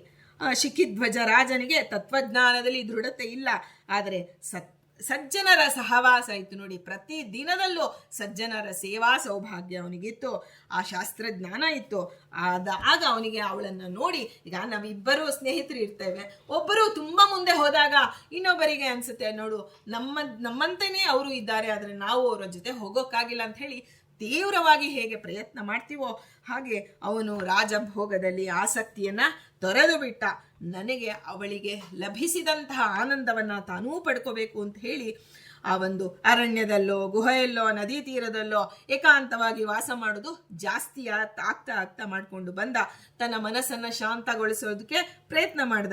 ಗೋವುಗಳನ್ನ ಸುವರ್ಣಗಳನ್ನ ಯಥೇಷ್ಟವಾಗಿ, ಈಗ ಜ್ಞಾನಕ್ಕೆ ಯಾವಾಗ ನಮಗೆ ಅಧಿಕಾರ ಅಲ್ವೋ ನಾವೇನ್ ಮಾಡ್ತೀವಿ, ಇಲ್ಲಪ್ಪ ನಮಗೆ ಅಷ್ಟೊಂದು ಜ್ಞಾನದ ಒಂದು ಹಂತಕ್ಕೆ ಹೋಗಕ್ಕಾಗಲ್ಲ ಅಂದ್ರೆ ದಾನ ಧರ್ಮ ಮಾಡೋದು ಅಥವಾ ಇನ್ನೇನೋ ಕರ್ಮಾನುಷ್ಠಾನ ಮಾಡೋದು, ಈ ರೀತಿಯಾಗಿ ಮಾಡ್ತಾ ಬಂದ್ವಿ. ಹಾಗನು ಅವನು ಮಾಡ್ತಾ ಇದ್ದಾನೆ. ಆದ್ರೆ ಅವನಿಗೆ ಭೋಗಾಭಿಲಾಷೆ ಕಡಿಮೆ ಆಯ್ತೆ ಹೊರತು ದಾನ ಧರ್ಮದಿಂದ ನಮ್ಮಲ್ಲಿ ನಾವು ಪ್ರಶ್ನೆ ಮಾಡಿಕೊಳ್ಳಬೇಕಂತೆ. ದಾನ ಧರ್ಮಗಳನ್ನ ಮಾಡಿದ ಮೇಲೆ ನನಗೆ ಭೋಗದಲ್ಲಿ ಆಸಕ್ತಿ ಕಡಿಮೆಯಾಗಿದೆಯಾ ಅಂದರೆ ಅದು ನಮಗೆ ಒಂದು ಪಾತ್ರ ದಾನ ಕೊಟ್ಟಿದ್ದೇವೆ, ಅದು ಸಾರ್ಥಕವಾಗಿದೆ ಅಂತ ಅರ್ಥ. ನಮಗೆ ಮತ್ತೆ ಮತ್ತೆ ಭೋಗದಲ್ಲೇ ಲಾಲಸೆ ಬಂದರೆ ನಾವು ಮಾಡಿದ ಕರ್ಮ ಹರಿಪ್ರೀತಿಯಾಗಿಲ್ಲ ಅಂತ. ಹಾಗೆ ಅವನಿಗೆ ಭೋಗದ ಲಾಲಸೆ ಕಡಿಮೆ ಆಗ್ತಾ ಬಂತು. ಒಂದು ದಿನ ಅವನು ಚೂಡಾಲೆಯ ಕುರಿತು ಹೇಳ್ತಾನೆ, ಚೂಡಾಲೆ, ನಾನೀಗ ವಿರಕ್ತನಾಗಿ ಬಿಟ್ಟಿದ್ದೇನೆ, ನನಗೆ ಬೇಡ ಈ ರಾಜ್ಯ ಬೇಡ, ಕೋಶ ಬೇಡ, ನಾನು ಆತ್ಮಜ್ಞಾನವನ್ನ ಸಂಪಾದನೆ ಮಾಡಿಕೊಳ್ಳಬೇಕು. ಅರಣ್ಯವನ್ನ ಕುರಿತು ಹೋಗ್ತಾ ಇದ್ದೇನೆ. ಯೋಗದ ಒಂದು ಯೋಗಕ್ಷೇಮದ ಚಿಂತನೆ, ಲಾಭ ನಷ್ಟಗಳ ವ್ಯಥೆ ಯಾವುದೂ ಇಲ್ಲ ಅರಣ್ಯದಲ್ಲಿ. ಹಾಗಾಗಿ ಶುಭಕರವಾದ ಪ್ರದೇಶ ಯಾವುದು ನೀನು ಹೇಳು ಚೂಡಾಲೆ. ಆಗ ಚೂಡಾಲೆ ಹೇಳ್ತಾಳೆ, ಸ್ವಾಮಿ, ಇದು ಅಕಾಲದಲ್ಲಿ ನೀವು ಹೊರಟು ನಿಂತಿದ್ದೀರಾ, ಅಂದ್ರೆ ನಿಮಗೆ ಒಂದು ಜವಾಬ್ದಾರಿ ಇದೆ. ಈ ಪ್ರಜಾ ಪರಿಪಾಲನೆ ಅನ್ನೋದು, ಈ ವನವಾಸಕ್ಕೆ ಹೋಗೋದು ಅಥವಾ ಪ್ರಜಾ ಪರಿಪಾಲನೆಯನ್ನು ಬಿಟ್ಟು ನೀವು ಹೋಗೋದು ಅದು ಸರಿಯಲ್ಲ, ಕ್ಷತ್ರಿಯ ಧರ್ಮವಲ್ಲ, ಮುಪ್ಪಿನಲ್ಲಿ ವನವಾಸ ಯೋಗ್ಯ ಆಗಿದೆ ಅಂತ ಹೇಳಿದ್ರು. ಅವಳ ಬುದ್ಧಿವಾದವನ್ನ ಲೆಕ್ಕಿಸದೆ ರಾಜ್ಯ ರಕ್ಷಣೆಯ ಭಾರವನ್ನ ಚೂಡಾಲೆಗೆ ಒಪ್ಪಿಸಿ ನಾನು ವನವಾಸಕ್ಕೆ ಹೊರಡ್ತೇನೆ ಅಂತ ಹೇಳಿದಾಗ ಆಗ ಅವಳು ಹೇಳ್ತಾಳೆ, ಸ್ವಾಮಿ ಎಂದೂ ಕೂಡದು, ಈ ರೀತಿ ಮಾಡಬೇಡಿ ಅಂತ ಹೇಳಿದ್ರು. ಆ ರಾತ್ರಿ ಮಲಗಿದ್ದಾಗ ಅವನಿಗೆ ನಿದ್ರೆಗೆ ಬರಲಿಲ್ಲ. ಮಧ್ಯರಾತ್ರಿಯಾಗಿದೆ. ವೈರಾಗ್ಯ ಯಾವಾಗ ಬರುತ್ತೋ ಗೊತ್ತಿಲ್ಲ ಮನುಷ್ಯನಿಗೆ. ಆ ಕ್ಷಣ ಅವನಿಗೆ ಬಂದಾಗ ಒಳಗಿನಿಂದ ನಾವು ಜಗನ್ನಾಥದಾಸರ ಮಾತು ನೆನೆಸ್ಕೋಬೇಕು. ಆ ದಿಕ್ಕಿಗೆ ಬಂದರೆ ಯಾರು ಅಲ್ಲಿ ಬಿಂಬರೂಪಿ ಭಗವಂತ ಅಷ್ಟದಳ ಹೃದಯ ಕಮಲದಲ್ಲಿ ಈಶಾನ್ಯ ದಿಕ್ಕಿಗೆ, ಆ ರುದ್ರದೇವರ ದಿಕ್ಕಿಗೆ ಬಿಂಬ ಬಂತು ಅಂದ್ರೆ ಆ ಕ್ಷಣದಲ್ಲಿ ವೈರಾಗ್ಯ ಬಂದು ಬಿಡುತ್ತೆ. ಹಾಗಾಗಿ ಅವನು ಮಧ್ಯರಾತ್ರಿಯಲ್ಲಿ ಆ ಒಂದು ಅರಮನೆಯನ್ನು ತೊರೆದು ತನ್ನ ಜೊತೆಗೆ ಬರಲು ಹೊರಟಂತ ಪಹರೆಯವರೆಲ್ಲ ಬರ್ತಾರಲ್ಲ ಅವರನ್ನು ತಡೆದು ರಾಜ್ಯ ಲಕ್ಷ್ಮಿಗೆ ಕೊನೆಯದಾಗಿ ನಮಸ್ಕಾರ ಮಾಡಿ ನನಗೆ ತಾಯಿ ನೀನು ಆಶೀರ್ವಾದ ಮಾಡು, ಆತ್ಮಜ್ಞಾನವನ್ನ ಸಂಪಾದನೆ ಮಾಡೋದಕ್ಕೆ ಹೊರಟಿದ್ದೇನೆ ಅಂತ ಹೇಳಿ ಮಹಾರಣ್ಯವನ್ನ ಕುರಿತು ಹೊರಟು ಬಿಡ್ತಾನೆ. ಆ ದಾರಿಯಲ್ಲಿ ಸಿಕ್ಕಿ ಸರೋವರಗಳು ಸಿಗ್ತಾ ಇದೆ, ಅದರಲ್ಲಿ ಸ್ನಾನ, ಅಲ್ಲಿ ಏನೋ ಸಿಕ್ಕಿತೋ ಆ ಫಲಗಳೇ ಆಹಾರವಾಗಿ ಮಾಡ್ತಾ 12 ದಿವಸಗಳ ಕಾಲ ಏಕಕಾಲದಲ್ಲಿ ಪಾದಯಾತ್ರೆ. ನೋಡಿ, ಹಿಂದೆ ಎಲ್ಲ ಪಾದಯಾತ್ರೆಯ ಒಂದು ಕಲ್ಪನೆ ಬಂದದ್ದೇ ಹಿಂದಿನವರಿಂದ ನಮಗೆ. ಆ ಪಾದಯಾತ್ರೆಯೊಂದಿಗೆ ಅವನು 12 ದಿನ ನಡೆದು ಮಂದರ ಪರ್ವತದ ಸಮೀಪದಲ್ಲಿರ್ತಕ್ಕಂಥ ಒಂದು ಸುಂದರವಾದ ಅರಣ್ಯವನ್ನ ಸೇರ್ತಾನೆ. ಅರಣ್ಯ ಸುಂದರ ಅಂದ್ರೆ ಏನು ಅಲ್ಲರಿ, ಅರಣ್ಯ ಭೀಕರ ಅಂತ ಕೇಳ್ತೀವಿ, ಆದ್ರೆ ಸುಂದರ ಅಂದ್ರೆ ಅನೇಕ ಋಷಿ ಮುನಿಗಳು ವಾಸವಾಗಿದ್ದಾರೆ. ಆಗ ಅದು ಅರಣ್ಯ ಸುಂದರವಾಗಿ ಕಾಣಿಸ್ತಾ ಇದೆ. ಫಲ ಪುಷ್ಪಗಳಿಂದ ಭರಿತವಾಗಿತ್ತು. ಕ್ರೂರ ಪ್ರಾಣಿಗಳು ಇರಲಿಲ್ಲ. ತಪಸ್ವಿಗಳು ತಮ್ಮ ಜೀವನವನ್ನ ಸಂತೋಷವಾಗಿ ನಡೆಸಲು ಬೇಕಾದಂತಹ ಎಲ್ಲ ಅನುಕೂಲಗಳು ಅಲ್ಲಿ ಇತ್ತು. ಹಾಗಾಗಿ ಶಿಖಿಧ್ವಜ ಅಲ್ಲಿ ಒಂದು ಕುಟೀರ ಇತ್ತು. ಆ ಕುಟೀರ ಹಿಂದೆ ಆ ಒಂದು ಆಶ್ರಮವಾಸಿಗಳು ತಾವು ಒಂದು ಕುಟೀರವನ್ನ ಕಟ್ಟಿ ಸಾಧನೆ ಮಾಡಿ ಅವರು ಮುಂದೆ ಹೊರಟು ಹೋಗ್ತಿದ್ರು. ತಾವು ಏನು ಅದನ್ನ ಗಳಿಸಿದ ಸಾಮಾನು ಎಲ್ಲವನ್ನ ಅಲ್ಲೇ ಬಿಟ್ಟು ಹೊರಟಿದ್ರು. ಹೀಗೆ ಯಾವುದೋ ಒಂದು ಆಶ್ರಮ ಇತ್ತು. ಅದರಲ್ಲಿ ಬೇಕಾದಂತಹ ಆ ಒಂದು ದಂಡ, ಭಿಕ್ಷಾಪಾತ್ರೆ, ಅರ್ಘ್ಯಪಾತ್ರೆ, ಪುಷ್ಪ ಪಾತ್ರೆ, ಜಪಮಾಲೆ, ಕಮಂಡಲ, ಕೃಷ್ಣಾಜಿನ ಎಲ್ಲವೂ ಆ ಒಂದು ಆಶ್ರಮದಲ್ಲಿ. ಯಾರೋ ಹಿಂದೆ ತಪಸ್ವಿಗಳು ಅದನ್ನ ಆ ಒಂದು ಉಪಯೋಗಿಸಿಕೊಂಡು ಸಾಧನೆ ಮಾಡ್ತಿದ್ರು. ತಮ್ಮ ಸಾಧನೆಗೆ ಮುಂದೆ ಹೊರಟುವಾಗ ಅದನ್ನೆಲ್ಲ ಅಲ್ಲೇ ಬಿಟ್ಬಿಟ್ಟು ಹೊರಡ್ತಿದ್ರು. ಈಗ ನೋಡಿ, ನಾವು ಮನೆ ಶಿಫ್ಟ್ ಮಾಡ್ತೀವಿ, ನಮ್ಮ ಮನೆ ಸಾಮಾನೆಲ್ಲ ಮೊದಲು ಹೋಗುತ್ತೆ, ಆಮೇಲೆ ನಾವು ಹೋಗ್ತೀವಿ ಮನೆಯಿಂದ. ಆದರೆ ಈ ಹಿಂದೆ ತಪಸ್ವಿಗಳು ಒಂದ ಕಡೆಯಿಂದ ಇನ್ನೊಂದು ಕಡೆ ತಾವೇನು ಅದನ್ನ ಮಾಡಿದ್ರು ಅದನ್ನ ಅಲ್ಲೇ ಬಿಟ್ಟು ಮುಂದೆ ಹೊರಟಿದ್ರು. ಭಗವಂತ ನಮ್ಮನ್ನ ಮುಂದೆ ನಮಗೆ ರಕ್ಷಣೆ ಮಾಡ್ತಾನೆ. ಇಂಥ ವೈರಾಗ್ಯದ ನಿಧಿಗಳಾಗಿ ಅವರು ಆತ್ಮಜ್ಞಾನವನ್ನ ಕಂಡುಕೊಂಡ್ರು. ಆಗ ರಾಜ ಅಂತಹ ಒಂದು ಏನು ಆ ಅರಣ್ಯದಲ್ಲಿ ಆ ಒಂದು ಆಶ್ರಮವನ್ನ ತಾನು ಅಲ್ಲಿ ವಾಸ ಮಾಡ್ತಾ ಬೆಳಗಿನ ಜಾವದಲ್ಲಿ ಶೌಚ, ಸ್ನಾನ, ಸಂಧ್ಯಾವಂದನೆ, ಜಪ ಎಲ್ಲವನ್ನ ಮಾಡ್ತಾ ಇದ್ದ. ಫಲ ಪುಷ್ಪಗಳನ್ನು ಸಂಗ್ರಹಣೆ ಮಾಡಿ ದೇವತಾರ್ಚನೆಯನ್ನು ಮಾಡಿ ವನದಲ್ಲಿದ್ದಂತಹ ಗೆಡ್ಡೆ, ಗೆಣಸು, ಹಣ್ಣು ಎಲ್ಲವನ್ನ ಸಂಗ್ರಹಿಸಿ ಆಹಾರವನ್ನು ತನ್ನ ದೇವರಿಗೆ ನಿವೇದನ ಮಾಡಿ ತನ್ನ ಆಹಾರವನ್ನು ತಾನು ತೆಗೆದುಕೊಂಡು ರಾತ್ರಿ ಬಹಳ ಹೊತ್ತಿನವರೆಗೂ ಎಲ್ಲಿಯವರೆಗೂ ತನ್ನ ಕಣ್ಣು ಇನ್ನೇನು ನನ್ನ ನಿದ್ದೆಗೆ ಹೋಗಲೇಬೇಕು ಅನ್ನೋ ಸ್ಥಿತಿಯವರೆಗೂ ಜಪ ಮಾಡ್ತಿದ್ದ. ಅದರಿಂದ ಆನಂದದಿಂದ ಅವನು ತಪೋಮಗ್ನನಾಗಿ ಕಾಲ ಕಳೀತಾ ಇದ್ದಾನೆ. ನೋಡಿ, ನಮ್ಮ ಕರ್ತವ್ಯ ಭ್ರಷ್ಟರಾಗಿ ನಾವು ಯಾವುದೇ ಕೆಲಸಕ್ಕೆ ಹೋದ್ರೂ ಅದು ನಮಗೆ ಸಿದ್ಧಿಯನ್ನ ತಂದು ಕೊಡೋದಿಲ್ಲ. ನಮ್ಮ ಮನಸ್ಸೋ ಇಚ್ಛೆ ಹೋದರೆ ದೇವ ಅನುಗ್ರಹ ಮಾಡೋದಿಲ್ಲ. ಆಗ ಇಲ್ಲಿ ಏನಾಗಿದೆ, ಚೂಡಾಲೆ ಮಧ್ಯರಾತ್ರಿ ಆಯಿತು, ಬೆಳಗ್ಗೆ ಆಯಿತು, ನೋಡ್ತಾಳೆ ತನ್ನ ಪತಿಯ ಹಾಸಿಗೆ ಬರಿದಾಗಿದೆ, ಇಲ್ಲ ಪತಿ ಎಲ್ಲಿಗೆ ಹೋಗಿರಬಹುದು ಅಂತ ಹೇಳಿ ಚಿಂತನೆ ಮಾಡ್ತಾಳೆ. ಆಗ ಅವಳಿಗೆ ತನ್ನ ರಾಜ ಹಿಂದಿನ ದಿನ ವೈರಾಗ್ಯದ ಮಾತೆಲ್ಲ, ನನಗೆ ಬೇಡ ರಾಜ್ಯ ಕೋಶ ಬೇಡ, ನಾನು ಹೊರಡ್ತೇನೆ ಅಂತೀನಿ ಹೇಳಿದ್ನಲ್ಲ, ಅದೆಲ್ಲ ನೆನಪಿಗೆ ಬಂತು. ಆಗ ಅವಳಿಗೆ ಅನ್ಸುತ್ತೆ, ನಾನು ಇಲ್ಲಿ ಒಂದು ರಾಜನಿಲ್ಲದೆ ನಾನು ಇಲ್ಲಿರೋದು, ಅಷ್ಟು ಸಹನೆ ಆಗಿಲ್ಲ ಅವಳಿಗೆ. ಅದರಿಂದ ಆ ರಾಜ ಎಲ್ಲಿ ಇದ್ದಾನೆ, ನನ್ನ ಗಂಡ ಎಲ್ಲಿದ್ದಾನೆ, ನನ್ನ ಗುರು ಎಲ್ಲಿದ್ದಾನೆ, ಅಲ್ಲಿಗೆ ನಾನು ಹೋಗಬೇಕು, ಅದೇ ಸೂಕ್ತ ಅಂತ ಹೇಳಿ ಅವಳೇನು ಮಾಡ್ತಾಳೆ, ಅವಳು ಸಾಕಷ್ಟು ಸಿದ್ಧಿ ಪಡೆದಿದ್ಲು. ಆಕಾಶ ಮಾರ್ಗದಲ್ಲೆಲ್ಲ ಓಡಾಡುವಂತಹ ಸೂಕ್ಷ್ಮ ರೂಪವನ್ನು ಪಡೆದು ಆಕಾಶದಲ್ಲಿ ತೇಲುತ್ತಾ ಬೆಳಗಿನ ಜಾವ ಸ್ತ್ರೀಯರಿಗೆ ಹೇಳಿದ, ಆ ಸಖಿಯರಿಗೆ ಹೇಳಿದ್ದಾಳೆ, ಈ ಒಂದು ನಾನು ಧ್ಯಾನದಲ್ಲಿದ್ದೇನೆ, ಬಾಗಿಲನ್ನು ಹಾಕಿಬಿಡಿ. ಅವಳು ಸೂಕ್ಷ್ಮ ರೂಪದಿಂದ ದೇಹದಿಂದ ಹೊರಟಿದ್ದಾಳೆ. ಆಗ ನಾವು ಗೋಪಾಲದಾಸರ ಒಂದು ವಿಜಯದಾಸರ ಒಂದು ಚರಿತ್ರೆಯಲ್ಲಿ ಹೀಗೆ ಕೇಳ್ತೀವಿ ನೋಡಿ, ಅವಳು ಆ ಒಂದು ಮೋಹನದಾಸರ ಹೆಂಡತಿ ವಿಜಯರಾಯ ಅಂತ ಕೂಗ್ತಾಳೆ. ಆಗ ಅಲ್ಲಿ ಕಾಶಿಯಲ್ಲಿ ಮುಳುಗಿದ್ದಂಥ ಆ ಒಂದು ವಿಜಯದಾಸರು ಸೂಕ್ಷ್ಮ ರೂಪದಿಂದ ಆ ಒಂದು ಹೊರಟರು ಅಂತ ನಾವು ಕೇಳ್ತೀವಿ. ಹಾಗೆ ಅಣಿಮಾದಿ ಸಿದ್ಧಿಗಳು ಬಂದಾಗ ಈ ರೀತಿ ಎಲ್ಲ ಆಗತ್ತೆ. ಆಕಾಶದಲ್ಲಿ ತೇಲುತ್ತಾ ಹೊರಟಿದ್ದಾಳೆ. ಆಗ ಅವಳು ಹೊರಟು ಜ್ಞಾನದ ದೃಷ್ಟಿಗೆ ಅವಳಿಗೆ ಗೋಚರವಾಗತ್ತೆ. ಪತಿ ಉನ್ಮತ್ತನಂತೆ ಹೋಗ್ತಾ ಇದ್ದಾನೆ. ಆ ಒಂದು ಎಲ್ಲಿ ಹೋಗ್ತಿದ್ದ ಆ ಪ್ರದೇಶಕ್ಕೆ ಅವಳು ತಲುಪಿದ್ದಾಳೆ. ಆಗ ಅವಳು ನೋಡಿ, ಎಂಥ ಒಂದು ಜ್ಞಾನದ ಸಿದ್ಧಿಯಾದರೂ ಮುಂದೆ ಏನಾಗತ್ತೆ ಅನ್ನೋದನ್ನ ಅವರು ಚಿಂತನೆ ಮಾಡಬಾರದು. ಎಲ್ಲವೂ ತಿಳಿಯತ್ತೆ ಅವರಿಗೆ. ಗೋಪಾಲದಾಸರಿಗೆ ವಿಜಯದಾಸರದ ಚರಿತ್ರೆ ಕೇಳ್ತೀವಿ ನಾವು, ಮುಂದೆ ಏನು ಆಗತ್ತೆ, ಭವಿಷ್ಯ ಹೇಳ್ತಿದ್ರು ಅಂತ, ಮುಂದೆ ಏನಾಗತ್ತೆ ಅನ್ನೋದು ಅವರು ಚಿಂತನೆ ಮಾಡಿದ್ರೆ ಅವರಿಗೆ ಗೊತ್ತಾಗುತ್ತೆ. ಆದರೆ ಅದನ್ನ ಮಾಡಬಾರದು ಅಂತ ಗುರುವಿನ ಅಣತಿ ಇರತ್ತೆ. ಹಾಗಾಗಿ ಒಂದು ಸಕಾಲ ಬಂದಿದೆ, ನನ್ನ ಪತಿಗಾಗಿ ನಾನು ಇದನ್ನ ಮಾಡ್ತೇನೆ ಅಂತ ಹೇಳಿ ಅವನ ಭವಿಷ್ಯ ಏನಿರಬಹುದು ಅಂತ ಅವಳು ಅಲ್ಲಿ ಕೂತು ಚಿಂತನೆ ಮಾಡ್ತಾಳೆ. ಆವಾಗ ಅವಳಿಗೆ ಗೊತ್ತಾಗತ್ತೆ, ಅವನು ಯಾವ ಸ್ಥಳಕ್ಕೆ ಬಂದರೆ, ಯಾವ ಪ್ರಕಾರದಿಂದ ಅವನು ಎಷ್ಟು ಕಾಲ ಕರ್ಮ ಮಾಡಿದರೆ ಅವನಿಗೆ ಶಾಂತಿ ಲಭಿಸುತ್ತೆ ಅನ್ನೋದು ಅವಳಿಗೆ ಗೊತ್ತಾಗತ್ತೆ. ಆಗ ಅವಳು ಹೇಳ್ತಾಳೆ, ಇನ್ನೂ ಬಹಳ ಕಾಲ ಇದೆ ಇವರಿಗೆ ಆ ಒಂದು ಶಾಂತಿ ಸಿಗಬೇಕಾದ್ರೆ ಅಂತ ಹೇಳಿ ಸಮಾಧಾನದಿಂದ, ಅವಳಿಗೆ ಗೊತ್ತಾಗ್ಬಿಟ್ಟಿದೆಯಲ್ಲ ಮುಂದೇನಾಗತ್ತೆ ಅಂತ, ಸಮಾಧಾನದಿಂದ ಅರಮನೆಗೆ ಹೋಗ್ತಾಳೆ. ಅರಮನೆಗೆ ಹೋಗಿ ಆ ರಾಜ್ಯಾಧಿಕಾರಿಗಳನ್ನ ಅವನು ಮಹತ್ಕಾರ್ಯದ ಸಾಧನೆಗಾಗಿ ರಾಜ ದೇಶಾಂತರಕ್ಕೆ ಹೋಗಿದ್ದಾನೆ ಅಂತ ಹೇಳಿ ಚೂಡಾಲೆ ರಾಜ್ಯದಲ್ಲಿ ಪ್ರಚಾರ ಮಾಡಿಬಿಡ್ತಾಳೆ. ಪ್ರಜೆಗಳಿಗೆ ಆಶ್ವಾಸನೆ ನೀಡ್ತಾಳೆ. ಮಂತ್ರಿಗಳ ಸಹಾಯದಿಂದ ತಾನೇ ರಾಜ್ಯ ಭಾರವನ್ನು ವಹಿಸಿಕೊಂಡು ಬಿಡ್ತಾಳೆ. ದಕ್ಷತೆಯಿಂದ, ಸಮದೃಷ್ಟಿಯಿಂದ ಆಡಳಿತವನ್ನ ನಡೆಸ್ತಾ ಹೋಗ್ತಾಳೆ. ಸ್ತ್ರೀಯಾದವಳು ಎಂತಹ ಸಂದರ್ಭ ಬಂದರೂ ಎಲ್ಲವನ್ನ ನಿಭಾಯಿಸಬಲ್ಲಳು ಅನ್ನೋದು ನಮಗೆ ಚೂಡಾಲೆಯ ಚರಿತ್ರೆಯಿಂದ ಗೊತ್ತಾಗತ್ತೆ. ಹಾಗಾಗಿ 18 ವರ್ಷಗಳು ಕಳೆದು ಹೋಗಿದೆ ಈ ರೀತಿ ಚೂಡಾಲೆ ರಾಜ್ಯವನ್ನ ವಹಿಸಿಕೊಂಡು.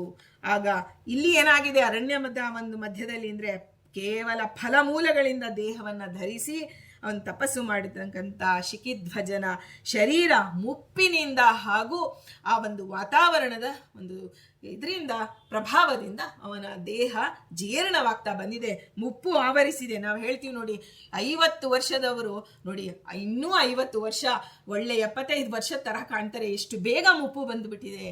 ನಾವು ಅನ್ಕೋತೀವಿ 60 ವರ್ಷಕ್ಕೆ ಮುಪ್ಪು ಬರುತ್ತೆ, 70ಕ್ಕೆ ಬರುತ್ತೆ. ಇಲ್ಲ, ನಿನ್ನ ಒಂದು ಆತ್ಮಸ್ಥೈರ್ಯದ ಮೇಲೆ ನಿನಗೆ ನಿನ್ನ ಜೀವನ ಇರುತ್ತೆ ಅಂತ ಹೇಳ್ತಾ ಆ ಚೂಡಾಲೆ ಅವಳಿಗೆ ಜ್ಞಾನ ದೃಷ್ಟಿಯಿಂದ ತಿಳಿದುಕೊಳ್ತಾಳೆ. ಈಗ ಇವನಿಗೆ ಸಕಾಲ ಬಂದಿದೆ, ಆ ಮುಪ್ಪಿನಿಂದ ಈ ಕಡೆ ಜರ್ಜರಿತವಾಗಿದೆ ಇವನ ದೇಹ.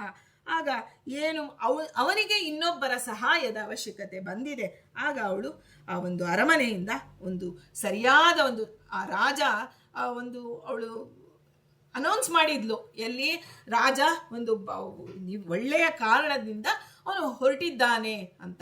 ಸೊ 18 ವರ್ಷವಾದ ಮೇಲೆ ಮತ್ತೆ ಪ್ರಜೆಗಳಿಗೆ ಹೇಳ್ತಾಳೆ, ರಾಜ ಬರ್ತಾ ಇದ್ದಾನೆ ಅಂತ ಹೇಳಿ ಮಂತ್ರಿಗಳಿಗೆ ಆ ಒಂದು ಆಡಳಿತದ ಚುಕ್ಕಾಣಿಯನ್ನು ಕೊಟ್ಟು ಅವಳು ಒಂದು ಆಕಾಶ ಮಾರ್ಗದಲ್ಲಿ ಪಕ್ಷಿಯಾಗಿ ಅಲ್ಲ ಪಕ್ಷಿಯಂತೆ ಆ ಒಂದು ಸಂಚಾರ ಮಾಡಿಕೊಂಡು ಹೋಗ್ತಾಳೆ. ಅಲ್ಲಿ ಅನೇಕ ಸಿದ್ಧರು ಸಿಗ್ತಾರೆ. ಮೇಘರಾಶಿಗಳ ನಡುವೆ ಹಾದು ಹೋಗುತ್ತಿದ್ದ ಅವಳಿಗೆ ಮನಸ್ಸಿಗೆ ಅನ್ಸುತ್ತೆ, ನೋಡಿ ನಮಗೆ ಯಾರನ್ನಾರು ನೋಡಬೇಕು ಅಂತ ಹೊರಟ್ರೆ ಅಥವಾ ಎಲ್ಲೋ ದೂರದಿಂದ ನಮಗೆ ಬೇಕಾದವರು ಬರ್ತಿದ್ದಾರೆ ಅಂದರೆ ನಮ್ಮ ಮನಸ್ಸು ಹಾತೊರೆಯುತ್ತೆ, ಅಪ್ಪ ಯಾವಾಗ ಬರ್ತಾರೋ ಅಂತ. ಹಾಗೆ ಅವಳು ತನ್ನ ಪತಿಯನ್ನು ಎಂದಿಗೆ ಕಾಣ್ತೇನೋ ಅಂತ ಹೇಳಿ ಆ ಒಂದು ಮನಸ್ಸು ಅವಳಿಗೆ ಹಾತೊರೆಯುವ ಹಂತಕ್ಕೆ ಬಂದಾಗ ಚೂಡಾಲೆ ಹೇಳ್ತಾಳೆ, ಮನಸ್ಸಿನೊಂದಿಗೆ ಮಾತನಾಡ್ತಾಳೆ, ಕಪಿ ಮನವೇ ನೋಡು, ಕಪಿ ಅಂತ ಸಂಬೋಧನೆ ಮಾಡ್ತಾಳೆ ಮನಸ್ಸಿಗೆ. ನಾವು ಬೇರೆಯವರ ಮನಸ್ಸಿನಲ್ಲ, ನಮ್ಮ ಮನಸ್ಸಿಗೆ ನಾವು ಹೇಳಿಕೊಳ್ಳಬೇಕು, ನೀನು ವಿವೇಕಿಯಾಗಿದೆಯಾ, ಧರ್ಮದ ಒಂದು ನಿಯತವಾದಂತಹ ಮೇರೆಯೊಳಗೆ ನೀನು ತಾಂಡವ ನೃತ್ಯ ಮಾಡ್ತಿದ್ಯಲ್ಲ. ಅಂದ್ರೆ ನಾನು ಬೇರೆಯವರ ಬಗ್ಗೆ ನೆನೆಸ್ಕೊಂತಿಲ್ಲ, ನನ್ನ ಗಂಡ ನನ್ನ ಗುರುವನ್ನ ನಾನು ಎಂದು ಹೊಂದೇನು ಅಂದರೂ ಅದೂ ತಪ್ಪು ಅಂತ ಹೇಳ್ತಾಳೆ ಆ ಚೂಡಾಲೆ. ನನ್ನ ನಿರ್ಮಲವಾದಂತಹ ನೀನು ಸಾಕ್ಷೀಭಾವದ ಪ್ರಜ್ಞೆ ನಿನಗೆ ಎಲ್ಲಿ ಹೋಗಿದೆ, ಅದರಿಂದ ಎಚ್ಚರಗೊಳ್ಳು, ಯಾವುದೇ ಕಾರಣಕ್ಕೂ ನೀನು ಆ ಒಂದು ಉತ್ಕಂಠಿತವಾಗಬೇಡ. ಅಂದರೆ ಅಬಾಧಿತವಾದಂತಹ ಅರಿವು ಎಡಬಿಡದೆ ಪ್ರಕಾಶ ಮಾಡೋದಕ್ಕೆ ಮನಸ್ಸು ಬಹಳ ಮುಖ್ಯ. ಆ ಮನಸ್ಸನ್ನು ಕ್ಷಣಕ್ಕೂ ನಿಗ್ರಹಿಸ್ತಾ ಬಂದಿದ್ದಾಳೆ. ಆ ಪತಿಯ ಬುದ್ಧಿಯನ್ನ ನಾವು ಇಷ್ಟು ವರ್ಷಗಳ ಕಾಲ ಪತಿ ಇಷ್ಟೆಲ್ಲ ಮಾಡಿದ್ರು ಅವನಿಗೆ ಸಿದ್ಧಿ ಆಗ್ತಿಲ್ಲ, ಅದರಿಂದ ತತ್ವಜ್ಞಾನ ಸಂಪನ್ನನಾಗಿ ಮಾಡಬೇಕು ಅವನನ್ನ ಅಂತ ಅವಳು ಸಂಕಲ್ಪ ಮಾಡಿ ಸ್ವಧರ್ಮವಾಗಿ ಬಂದಿರತಕ್ಕಂಥ ರಾಜ್ಯ ಭಾರವನ್ನ ಕರ್ತವ್ಯದ ದೃಷ್ಟಿಯಿಂದ ನಡೆಸಬೇಕು, ಅದನ್ನ ಪತಿಯೊಳಗೆ ನೀವು ಯೋಜನೆ ಮಾಡಬೇಕು ಅಂತ ಹೇಳ್ತಾ ಬರ್ತಾಳೆ. ಬಂದು ಆ ಒಂದು ಭರ್ತೃವಿಡನೆ ತನ್ನ ಚಿತ್ತವು ಹೃತ್ಪೂರ್ವಕವಾದಂತಹ ಸಮಾಗಮವನ್ನು ಪಡಿಬೇಕು ಅಂತ ಹೇಳಿ ಅವಳ ಒಂದು ನಿಶ್ಚಯವಾದ ಮನಸ್ಸಿಗೆ ಹೇಳಿಕೊಂಡು ಅವಳು ಆಕಾಶ ಮಾರ್ಗದಲ್ಲಿ ಬರ್ತಾ ಇದ್ದಾಳೆ. ಬಂದು ಪತಿಯನ್ನ ಆ ಏನು ತಪಸ್ಸು ಮಾಡ್ತಾ ಇರ್ತಕ್ಕಂಥ ವನವನ್ನ ಸೇರಿದಳು. ಆಗ ರಾಜವೇಷದಿಂದ ಕಾಂತಿಯುಕ್ತವಾಗಿದ್ದಂಥ ಅವನ ಶರೀರ ಹೇಗಿತ್ತು ಈಗ ಕಪ್ಪು ಬಣ್ಣಕ್ಕೆ ತಿರುಗಿದೆ. ಶಾಂತವಾದ ಮನಸ್ಸಿನಿಂದ ನೋಡಿದಳು. ನೋಡಿ, ನಮ್ಮವರಿಗೆ ಏನಾದರೂ ತೊಂದರೆ ಆದರೆ ನಾವು ಎಷ್ಟು ಗಾಭರಿಯಿಂದ ನೋಡ್ತೇವೆ, ಆದರೆ ಅವಳು ಆ ಶರೀರವನ್ನು ನೋಡಿ ಗಾಭರಿ ಆಗಲಿಲ್ಲ. ಇದನ್ನ ಶಾಂತ ಮನಸ್ಕಳಾಗಿ ನೋಡಿದ್ಲು. ಅಂತಹ ಮನಸ್ಸಿನ ಸಿದ್ಧಿ ಅವಳಿಗೆ ಇತ್ತು. ಹೀಗೆ ಚೂಡಾಲೆ ಆತ್ಮಜ್ಞಾನವಿಲ್ಲದೆ ಸುಮ್ಮನೆ ಬಳಲುವುದು ದುರ್ದಶೆಗೆ ಕಾರಣವಾಗುತ್ತೆ. ಅದರಿಂದ ಇವನನ್ನು ಜ್ಞಾನಿಯನ್ನಾಗಿ ಮಾಡಲೇಬೇಕು, ಭೋಗ ಮೋಕ್ಷಗಳೆರಡು ಇವನಿಗೆ ಲಭ್ಯವಾಗಲಿ ಅಂತ ಅಂದ್ಕೊಂಡು ಅವಳು ತಾಪಸ ವೇಷವನ್ನು ತೆಗೆದುಕೊಂಡು 18 ವರ್ಷಗಳ ಕಾಲ ದೀರ್ಘ ತಪಸ್ಸಿನಿಂದ ಈ ರಾಗದ್ವೇಷಗಳನ್ನು ಕಳೆದುಕೊಂಡಂತಹ ಆ ರಾಜನ ಬಳಿ ಬರ್ತಾಳೆ. ಬ್ರಾಹ್ಮಣ ಕುಮಾರನ ವೇಷವನ್ನು ಧರಿಸಿದಾಳೆ, ಮಂದಹಾಸದಿಂದ ಬಂದು ನಿಂತಿದ್ದಾಳೆ. ರಾಜ ಹೇಳ್ತಾನೆ, ನೋಡ್ತಾನೆ ತನ್ನ ಎದುರಿಗೆ ತೇಜಸ್ವಿಯಾದ ಒಬ್ಬ ಮಹಾತ್ಮ ಬರ್ತಾ ಇದ್ದಾನೆ. ಅವನು ಶುಕ್ಲವಸ್ತ್ರ, ಯಜ್ಞೋಪವೀತ ಎಲ್ಲವನ್ನ ಧರಿಸಿದ್ದಾನೆ. ಆ ಸಂಭ್ರಮದಿಂದ ಹೋಗಿ ರಾಜ ಎದುರುಗೊಂಡು ಅವನನ್ನ ಸ್ವಾಗತಿಸ್ತಾನೆ. ದೇವ ಪುತ್ರನಿರ್ಬೇಕು ಇವನು ಅಂತ ಹೇಳಿ ಅರ್ಘ್ಯ ಪಾದ್ಯ ಆಚಮನ ಎಲ್ಲವನ್ನ ಕೊಟ್ಟು ಸತ್ಕಾರ ಮಾಡಿ, ನಿನ್ನ ಕಂಡು ನಾನು ಧನ್ಯನಾದೆ ಇಂತಹ ಒಂದು ಕಾಡಿನ ನಡುವೆ ಅಂತ ಹೇಳಿದಾಗ ಆ ಬ್ರಾಹ್ಮಣ ಕುಮಾರ ಹೇಳ್ತಾನೆ, ನಾನು ಅನೇಕ ಪುಣ್ಯಕ್ಷೇತ್ರಗಳನ್ನು ಸಂದರ್ಶನ ಮಾಡಿಕೊಂಡು ಬರ್ತಾ ಇದ್ದೀನಪ್ಪ.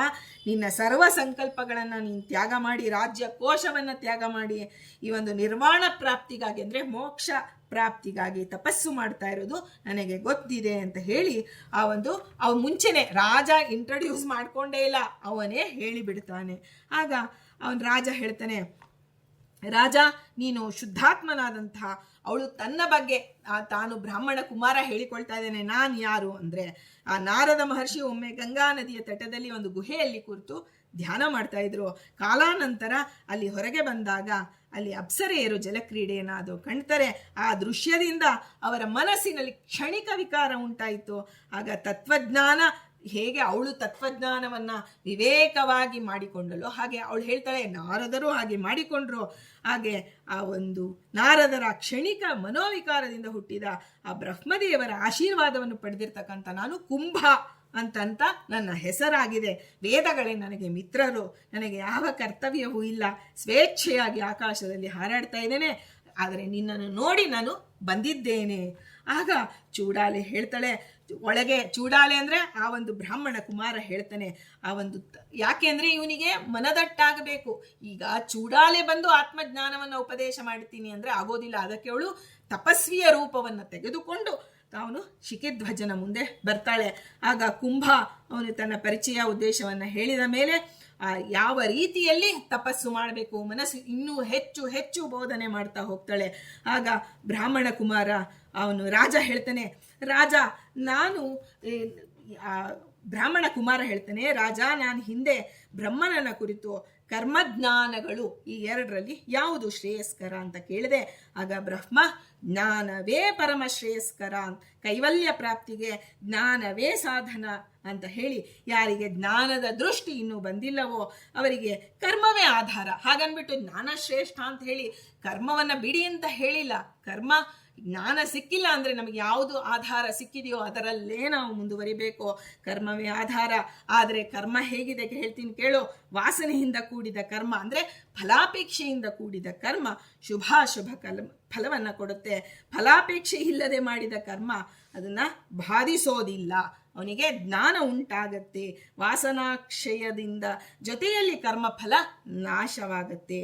ಅದರಿಂದ ಭಗವಂತ ಎಲ್ಲೆಡೆಯಲ್ಲೂ ಇದ್ದಾನೆ. ಅವನು ಅಂತರ್ಯಾಮಿಯಾದ ಭಗವಂತನನ್ನ ಒಂದು ಜ್ಞಾನವನ್ನು ಪಡೆಯೋದೇ ಮೋಕ್ಷಕ್ಕೆ ಒಂದು ಸಾಧಕ ಅಂತ ಹೇಳಿ ಎಲ್ಲ ತಾನು ಬ್ರಹ್ಮದೇವರಿಂದ ಕೇಳಿದ್ದನ್ನೆಲ್ಲವನ್ನ ಅವನಿಗೆ ಹೇಳ್ತಾ ಇದ್ದಾನೆ. ನೋಡಿ, ಎಲ್ಲಿಂದ ಜ್ಞಾನದ ಪರಂಪರೆ ಯಾರಿಂದ ಯಾವಾಗ ಹೇಗೆ ಬಂತು ಅನ್ನೋದು ನಮಗೆ ಗೊತ್ತಾಗೋದಿಲ್ಲ. ಯಾರು ನಮಗೆ ಗುರುವಾಗ್ತಾರೋ ನಮಗೆ ಗೊತ್ತಿಲ್ಲ. ಹಾಗೆ ರಾಜ ಹೇಳ್ತಾನೆ, ಅಪ್ಪ ನಿನ್ನ ಉಪದೇಶ ನಾನು ಎಷ್ಟು ಮನಸ್ಸು ನನಗೆ ಸಮಾಧಾನ ತಂದುಕೊಡ್ತು ಅಂದರೆ, ಈಗ ನನ್ನ ಯಾಕೆ ಸಮಾಧಾನ ಬಂತು, ನನ್ನ ಪಾಪಗಳೆಲ್ಲ ನಿನ್ನ ಉಪದೇಶದಿಂದ ನಾಶವಾಗಿದೆ. ಅದರಿಂದ ದೈವ ಯೋಗದಿಂದ ನಿನ್ನ ಸಮಾಗಮ ದೊರಕಿದೆ, ನಾನು ನಿನ್ನ ಶಿಷ್ಯನಾಗ್ತೇನೆ ಅಂತ ಹೇಳಿ ಆ ಬ್ರಹ್ಮಜ್ಞಾನವನ್ನು ಬೋಧಿಸು ನನಗೆ, ನನ್ನನ್ನು ಈ ಒಂದು ಸಂಸಾರದಿಂದ ಪಾರು ಮಾಡು ಅಂತ ಕೇಳ್ಕೊತಾನೆ.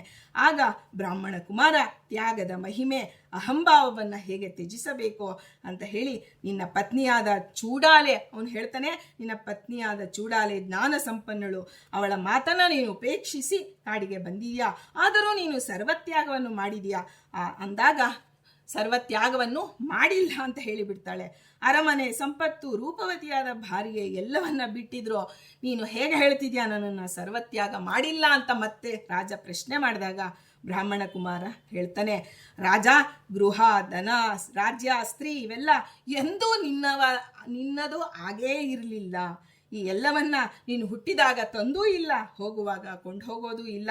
ಅದಲ್ಲದೆ ಇದರ ಮೇಲಿರ್ತಕ್ಕಂಥ ಅಹಂ ಮಮತೆಯನ್ನ ನೀನು ಬಿಟ್ಟಿಲ್ಲ. ಸರ್ವತ್ಯಾಗ ಅಂದ್ರೆ ನಾನು ಅದನ್ನ ಬಿಟ್ಟು ಹೋಗೋದಲ್ಲ, ನೀನು ಬಿಟ್ಟು ಕಾಡಿಗೆ ಬಂದಿದ್ದಲ್ಲ, ಅದರಲ್ಲಿರ್ತಕ್ಕಂಥ ಅಹಂ ಮಮತೆ ನಾನು ನನ್ನದು ಇದೆಯಲ್ಲ ಅದನ್ನು ನೀನು ಮೊದಲು ಬಿಡಬೇಕು ಅಂತ ಹೇಳಿ ಆ ಒಂದು ಜಪಸರ ಕೃಷ್ಣಾಜಿನ ಏನೇನು ಇತ್ತು ಅವನು ಆ ಒಂದು ಇಡೀ ಒಂದು ಪರ್ಣ ಕುಟೀರಕ್ಕೆ ಬೆಂಕಿ ಹಚ್ಚಿಬಿಡ್ತಾನೆ ರಾಜ. ಈಗ ನಾನು ಸರ್ವವನ್ನು ತ್ಯಾಗ ಮಾಡಿದ್ದೇನೆ, ಇನ್ನೂ ಏನಾದರೂ ಉಳಿದಿದೆಯಾ ಅಂತಂದರೆ ಮನಸ್ಸಿಗೆ ಗುರು ಬಂದಾಗ ಅವನಿಗೆ ಏನು ಹೇಳಿದರೂ ಕೇಳಬೇಕು ಅನ್ನೋದು ಮನಸ್ಸಿಗೆ ಬಂದು ಬಿಡುತ್ತೆ ಅವನಿಗೆ. ಆಗ ಮತ್ತೆ ಹೇಳ್ತಾನೆ ಆ ಬ್ರಾಹ್ಮಣ ಕುಮಾರ, ಇಲ್ಲ ಇನ್ನೂ ನೀನು ತ್ಯಾಗ ಮಾಡೇ ಇಲ್ಲ, ನನ್ನದು ಅಂತ ಏನಿದೆಯೋ ಅದೆಲ್ಲವನ್ನ ಭಸ್ಮ ಮಾಡಿದ್ದೀನಲ್ಲ ಅಂತಂದರೆ ನಿನ್ನ ದೇಹ. ಆಗ ಅವನಿಗೆ ಅನ್ಸುತ್ತೆ, ನನ್ನ ದೇಹ ಒಂದಿದೆಯಲ್ಲ, ನಾನು ಈಗ ನನ್ನ ದೇಹ ಇದೆಯಲ್ಲ ಅದನ್ನು ನಾನು ಭಸ್ಮ ಮಾಡ್ಕೊಳ್ಬೇಕಾ ಅಂದಾಗ ತ್ಯಾಗ ಮಾಡ್ತೀನಿ ರಾಜ. ಮೋಹದಿಂದ ನೀನು ನಿರಪರಾಧಿಯಾದಂಥ ಈ ದೇಹವನ್ನು ನೀನು ಬಿಟ್ಟರೆ ಮತ್ತೆ ನಿನಗೆ ಇಂಥ ಸಾಧನ ಶರೀರ ಸಿಗೋದಿಲ್ಲ. ಅದರಿಂದ ಆ ಒಂದು ನೀನು ಇದು ಜಡ ಒಂದು ಮೂಢ, ಅದಕ್ಕೆ ನಾವು ಪ್ರೇರಣೆ ಅದು ಏನು ಕೇಳುತ್ತೋ ಇಂದ್ರಿಯಗಳು ಅದನ್ನು ನೀನು ವಶ ಮಾಡಿಕೋ. ಶತ್ರುಗಳನ್ನು ಜಯಿಸೋದಲ್ಲ, ನಿನ್ನ ಇಂದ್ರಿಯಗಳನ್ನು ವಶ ಮಾಡಿಕೋ. ಅದರಿಂದ ಮನಸ್ಸೇ ಎಲ್ಲದಕ್ಕೂ ಕಾರಣವಾಗಿದೆ. ಅದರಿಂದ ವೃಕ್ಷಕ್ಕೆ ಹೇಗೆ ಬೀಜ ಕಾರಣವೋ ಹಾಗೆ ಮನಸ್ಸು ಎಲ್ಲದಕ್ಕೂ ಕಾರಣವಾಗಿದೆ. ಅದರಿಂದ ನೀನು ಅಹಮ್ಮಮತೆಯನ್ನು ತ್ಯಾಗ ಮಾಡಿದರೆ ಸರ್ವತ್ಯಾಗ ಮಾಡಿದಂತೆ ಅಂತ ಹೇಳ್ತಾಳೆ. ಆಗ ಇನ್ನೇನು ತಾನು ಆ ಮುನಿಕುಮಾರನನ್ನ ವಂದನೆ ಮಾಡಬೇಕು, ಅಭಿವಂದನೆ ಮಾಡಬೇಕು ಅಂತ ಹೊರಡ್ತಾನೆ. ಆಗ ಚೂಡಾಲೆ ಅಂತರ್ಧಾನಳಾಗಿ ಬಿಡ್ತಾಳೆ. ಯಾಕೆಂದರೆ ಗಂಡನಿಂದ ಗುರುವಿನಿಂದ ಅಲ್ಲಿ ಒಳಗೆ ಪರಮಾತ್ಮ ಗುರುವಾಗಿ ಅವಳಿಗೆ ಉಪದೇಶ ಮಾಡಿರ್ತಾನೆ. ಆದರೆ ಗಂಡ ತನ್ನ ಒಂದು ಈ ಎಲ್ಲವನ್ನ ಕಳೆದುಕೊಂಡು ಅವನು ಗುರುವಿನ ಆ ಸ್ಥಾನಕ್ಕೆ ಬಂದ ಮೇಲೆ ತಾನು ನಮನ ಮಾಡಬೇಕು, ಆದರೆ ನಮಸ್ಕಾರ ಮಾಡುವ ಹಂತದಲ್ಲಿ ಅಂತರ್ಧಾನಳಾಗಿ ಬಿಟ್ಲು. ಆದರೆ ಚೂಡಾಲೆ ಇಷ್ಟಕ್ಕೆ ಬಿಡ್ಲಿಲ್ಲ. ರಾಜನ ಸ್ಥಿರ ಚಿತ್ತತೆಯನ್ನು ಮತ್ತೆ ಪರೀಕ್ಷೆ ಮಾಡೋದಕ್ಕೆ ಬರ್ತಾಳೆ. ಆಗ ಪ್ರತಿದಿನ ಅವಳು ಏನು ಸೂಕ್ಷ್ಮ ರೂಪವನ್ನು ಧರಿಸಿ ಬರ್ತಾ ಇರ್ತಾಳೆ. ಮತ್ತೆ ಬೆಳಗಿನ ಜಾವದಲ್ಲಿ ರಾಜ್ಯಕ್ಕೆ ಹೋಗಿ ರಾಜ್ಯಭಾರವನ್ನೂ ಮಾಡ್ತಾ ಇರ್ತಾಳೆ. ಹೀಗೆ ಪ್ರತಿದಿನ ರಾತ್ರಿ ರಾಜಧಾನಿಗೆ ಹಿಂತಿರುಗಿ ಅಲ್ಲಿಯ ಕಾರ್ಯಭಾರವನ್ನೆಲ್ಲ ಗಮನಿಸ್ತಾ ಇರ್ತಾಳೆ. ಆ ತೀರ್ಥ ಕ್ಷೇತ್ರಗಳ ಸಂಚಾರ ಮಾಡ್ತಿರ್ತಾಳೆ. ನಾವು ಅನ್ಕೋತೀವಿ ನಾವು ಒಂದೇ ಕಡೆ ಇರೋಕ್ ಸಾಧ್ಯ ರೀ ಅಂತ. ಅವಳು ಎಲ್ಲ ಒಂದು ಮನೆಯಲ್ಲಿ ಹೆಂಗಸು ಹೇಗೆ 10 ಕೈಗಳಿಂದ ಕೆಲಸವನ್ನ ನಿರ್ವಹಿಸ್ತಾಳೋ ಹಾಗೆ ಅವಳು ಇಡೀ ಒಂದು ಅಧ್ಯಾತ್ಮ, ಆ ಒಂದು ರಾಜ್ಯಭಾರ ಯಾವುದನ್ನೂ ಅವಳು ಬಿಟ್ಟಿಲ್ಲ. ಎಲ್ಲವನ್ನು ಕರ್ತವ್ಯದಂತೆ ಮಾಡ್ತಿದ್ದಾಳೆ. ಕ್ಷಾತ್ರ ಧರ್ಮವನ್ನ ಪರಿಪಾಲನೆ ಮಾಡೋದು, ರಾಜ್ಯವನ್ನ ಪರಿಪಾಲನೆ ಮಾಡೋದು ನನ್ನ ಒಂದು ಕರ್ತವ್ಯ, ದೇವ ನನಗೆ ಕೊಟ್ಟ ಕರ್ತವ್ಯ ಅನ್ನೋದು ಎಲ್ಲವನ್ನ ತಿಳಿದು ಚೂಡಾಲೆ ಮಾಡ್ತಾ ಇದ್ದಾಳೆ. ಒಂದು ದಿನ ಅವಳು ಬರ್ತಾಳೆ. ಬಂದಾಗ ಆ ಶಿಖಿಧ್ವಜನಿಗೆ ಇಂದ್ರನ ಸಭೆಗೆ ನಾನು ಹೋಗಿ ಬರ್ತೇನೆ ಅಂತ ಹೇಳಿದಾಗ ದುರ್ದೈವದಿಂದ ದುರ್ವಾಸರನ್ನ ನಾನು ಸಂಧಿಸಿಬಿಟ್ಟೆ. ಅದರಿಂದ ಅವ್ರಿಗೆ ಕೋಪ ಬಂತು. ಆದರೆ ಆ ಶಾಪದಿಂದ ನನ್ನನ್ನು ರಾತ್ರಿ ಹೆಣ್ಣಾಗಿ ಪರಿವರ್ತನೆ, ಕುಂಭನೇ ಬಂದು ಮತ್ತೆ ಹೇಳೋದು, ನಾನು ಕುಂಭ ಬಂದು ಒಂದು ರಾಜಕುಮಾರಿಯ ವೇಷದಲ್ಲಿ, ಕುಂಭನೂ ಇವನೇ, ಈ ಒಂದು ರಾಜಕುಮಾರಿಯೂ ಇವಳೆ. ಆದರೆ ಅವನು ಶಿಖಿಧ್ವಜನಿಗೆ ಹೇಳೋದು, ನನ್ನನ್ನು ರಾತ್ರಿ ಹೆಣ್ಣಾಗು ಅಂತ ಹೇಳಿ ಶಾಪ ಕೊಟ್ಟುಬಿಟ್ಟಿದ್ದಾರೆ. ಅದರಿಂದ ನಾನು ರಾತ್ರಿ ಸ್ತ್ರೀ ರೂಪವನ್ನು ಧರಿಸಿ ಬಂದಿದ್ದೇನೆ ಅಂತ ಹೇಳಿ ಅವಳು ಹೇಳ್ತಾಳೆ ಆ ರಾಜನಿಗೆ. ಆಗ ಮನೋದಾಢ್ಯವನ್ನು ಪರೀಕ್ಷೆ ಮಾಡ್ತಾಳೆ. ಹೆಣ್ಣಾಗಿ ಬಂದು ಆಗ ಅವನ ಕಾಮ, ಕ್ರೋಧ, ಲೋಭ, ಮೋಹ, ಮದಮತ್ಸರ ಎಲ್ಲವೂ ನಾಶವಾಗಿರೋದನ್ನು ಕಂಡುಕೊಂಡು ಆಗ ಆನಂತರ ಅವಳು ಚೂಡಾಲೆಯ ರೂಪದಲ್ಲಿ ಕಾಣಿಸಿಕೊಳ್ತಾಳೆ. ಹಾಗೂ ತನ್ನ ಪತಿಗೆ ನಮಸ್ಕಾರ ಮಾಡಿ ಎಲ್ಲ ವೃತ್ತಾಂತವನ್ನ ಅರುಹುತ್ತಾಳೆ. ಈ ರೀತಿ ನಾನು ಮಾಡಿದೆ, ಕುಂಭನಿಂದ ಹಿಡಿದು ಇಲ್ಲಿವರೆಗೂ ಎಲ್ಲವೂ ನಾನೇ ಆಗಿ ಬಂದಿದ್ದೆ ಅಂದಾಗ ತನ್ನನ್ನು ಆ ಒಂದು ಭ್ರಮೆಗೂ ಧ್ಯಾನಕ್ಕೂ, ನಾನು ಭ್ರಮೆಯಲ್ಲಿದ್ದ ನನ್ನನ್ನು ಧ್ಯಾನಾವಸ್ಥೆಗೆ ಕರೆದುಕೊಂಡು ಹೋದಂಥ ಚೂಡಾಲೆಗೆ ಅತ್ಯಂತವಾಗಿ ಪ್ರಶಂಸೆಯನ್ನು ಮಾಡ್ತಾನೆ ರಾಜ. ತನ್ನನ್ನು ಉದ್ಧಾರ ಮಾಡಿದ ಸತಿಯನ್ನ ಬಹಳ ಒಂದು ವೈಭವದಿಂದ ಅವಳನ್ನು ಪ್ರಶಂಸೆ ಮಾಡ್ತಾನೆ. ಈಗ ಚೂಡಾಲೆ ಸುಖ ದುಃಖಗಳ ಚಿಂತೆಯನ್ನು ಬಿಟ್ಟು ತಾನಾಗಿಯೇ ಬಂದದ್ದನ್ನು ಸ್ವೀಕರಿಸು. ಸುಖ ದುಃಖದ ಚಿಂತೆ ಬೇಡ, ಏನು ಬಂದಿದೆಯೋ ಅದನ್ನು ಸ್ವೀಕರಿಸ್ತಾ ರಾಜ್ಯಭಾರವನ್ನು ನೋಡಿಕೊಳ್ಳುವಂತೆ ಪ್ರಾರ್ಥನೆ ಮಾಡ್ತಾಳೆ. ನೋಡಿ, ಇಷ್ಟು ಹೊತ್ತು ಉಪದೇಶ ಮಾಡಿದ್ಲು, ಈಗ ಪ್ರಾರ್ಥನೆ ಮಾಡಿದ್ದಾಳೆ. ಅದರಂತೆ ರಾಜ ವಾಸನ ಶೂನ್ಯನಾಗಿ ರಾಜ್ಯಭಾರವನ್ನು ಮಾಡ್ತಾನೆ. ದಂಪತಿಗಳಿಬ್ಬರು ಅಮೃತಾತ್ಮರಾದರು ಅಂತ ಅವರ ಚರಿತ್ರೆಯಲ್ಲಿ ಬರುತ್ತೆ. ಹೀಗೆ ಚೂಡಾಲೆ ತಾನು ಬ್ರಹ್ಮತತ್ವವನ್ನು ತಿಳಿದುಕೊಳ್ಳೋದಷ್ಟೇ ಅಲ್ಲ, ತನ್ನ ಪತಿಯನ್ನ ಬ್ರಹ್ಮವಿದನನ್ನಾಗಿ ಮಾಡಿಸಿ ಆ ಭಾರತೀಯ ನಾರಿಯರ ಅಸಮಾನ ಜ್ಞಾನ ಹಾಗೂ ಧರ್ಮದ ಪ್ರತೀಕವಾಗಿ ವಿರಾಜಮಾನಳಾಗಿದ್ದಾಳೆ. ಎಂದು ನಡೆದಿದ್ದು ದ್ವಾಪರ ಯುಗದಲ್ಲಿ ನಡೆದ ಚೂಡಾಲೆಯ ಭಗವತಿ ಇವತ್ತಿಗೂ ನಾವು ಅವಳನ್ನು ಸ್ಮರಿಸ್ತಾ ಇದ್ದೀವಿ. ಅಂದರೆ ಹಿಂದೆ ಎಲ್ಲ ಸ್ತ್ರೀಯರು ಪುರುಷರಿಗೆ ಸಮಾನರಾಗಿ ಸಾಧನೆ ಮಾಡ್ತಾ ಇದ್ರು, ಅಥವಾ ಇನ್ನೂ ಅಧಿಕವಾಗಿ ಹೆಚ್ಚು ಸಾಧನೆ ಮಾಡ್ತಿದ್ರು ಅನ್ನೋದಕ್ಕೆ ಚೂಡಾಲ ಭಗವತಿ ನಮಗೆ ಸಾಕ್ಷಿಯಾಗಿ ನಿಂತಿದ್ದಾಳೆ ಅಂತ ಹೇಳ್ತಾ, ಆ ಚೂಡಾಲ ಭಗವತಿ ಹೇಗೆ ಆ ಎಲ್ಲವನ್ನ ನಿರ್ವಹಣೆ ಮಾಡಿದ್ಲೋ, ಪತಿಯನ್ನ ಒಂದು ಧ್ಯಾನಾವಸ್ಥೆಗೆ ಕರೆದುಕೊಂಡು ಹೋದಳು, ಆ ರೀತಿಯ ಎಲ್ಲವನ್ನ ಚಿಂತನೆ ಮಾಡ್ತಾ ನಮಗೂ ನಾವು ಅವಳಂತೆ ಆಗೋದಿದ್ದರೂ ನಮ್ಮ ದಿನನಿತ್ಯದ ಜೀವನದಲ್ಲಿ ಪತಿಯನ್ನ ನಮಗೆ ಅನಾನುಕೂಲವಾದರೂ ಧರ್ಮ ಮಾಡೋದಕ್ಕೆ, ನಮ್ಮ ಪತಿಯನ್ನ ಆ ಧರ್ಮ ಮಾರ್ಗದಲ್ಲಿ ನಡೆಯುವುದಕ್ಕೆ ನಾವು ಸಹಕಾರಿಯಾಗಿ ಇರುವಂತೆ ಅವಳು ನಮಗೆ ಅನುಗ್ರಹ ಮಾಡಲಿ. ನಮ್ಮನ್ನು ಧರ್ಮ ಮಾರ್ಗದಲ್ಲಿ ಪತಿ ಅವನು ಉದ್ಧಾರ ಆದರೆ ಸತಿಯನ್ನು ಉದ್ಧಾರ ಮಾಡಬೇಕು, ಸತಿ ಉದ್ಧಾರ ಆದರೆ ಪತಿಯನ್ನು ಉದ್ಧಾರ ಮಾಡಬೇಕು ಅನ್ನೋದನ್ನ ಜಗತ್ತಿಗೆ ತೋರಿಸಿದಂತಹ ಪುಣ್ಯ ದಂಪತಿಗಳು. ಇವರ ಅಂತರ್ಗತ ಮುಖ್ಯ ಪ್ರಾಣ ಅಂತರ್ಗತ ಶ್ರೀಕೃಷ್ಣ ನಮ್ಮೆಲ್ಲರಿಗೂ ಅನುಗ್ರಹ ಮಾಡಲಿ. ನಮ್ಮ ಜೀವನ ಪರಿವರ್ತಿತವಾಗಲಿ. ಧರ್ಮ ಮಾರ್ಗದಲ್ಲಿ ಅದು ಹೇಗೆ ಪ್ರದಕ್ಷಿಣ ನಮಸ್ಕಾರ ಬರ್ತೀವಿ ದೇವರಿಗೆ, ಪ್ರದಕ್ಷಿಣ ಅಂದ್ರೆ ಏನು? ನಾವು ಬಲದಿಂದ ಎಡಕ್ಕೆ ಬರೋದನ್ನ ಪ್ರದಕ್ಷಿಣೆ ಅಂತ ನಾವು ಕರಿತೀವಿ. ಈಗ ಬಲದಿಂದ ಎಡಕ್ಕೆ, ಎಡದಿಂದ ಬಲಕ್ಕೆ ಬರಬೇಕಲ್ವಾ?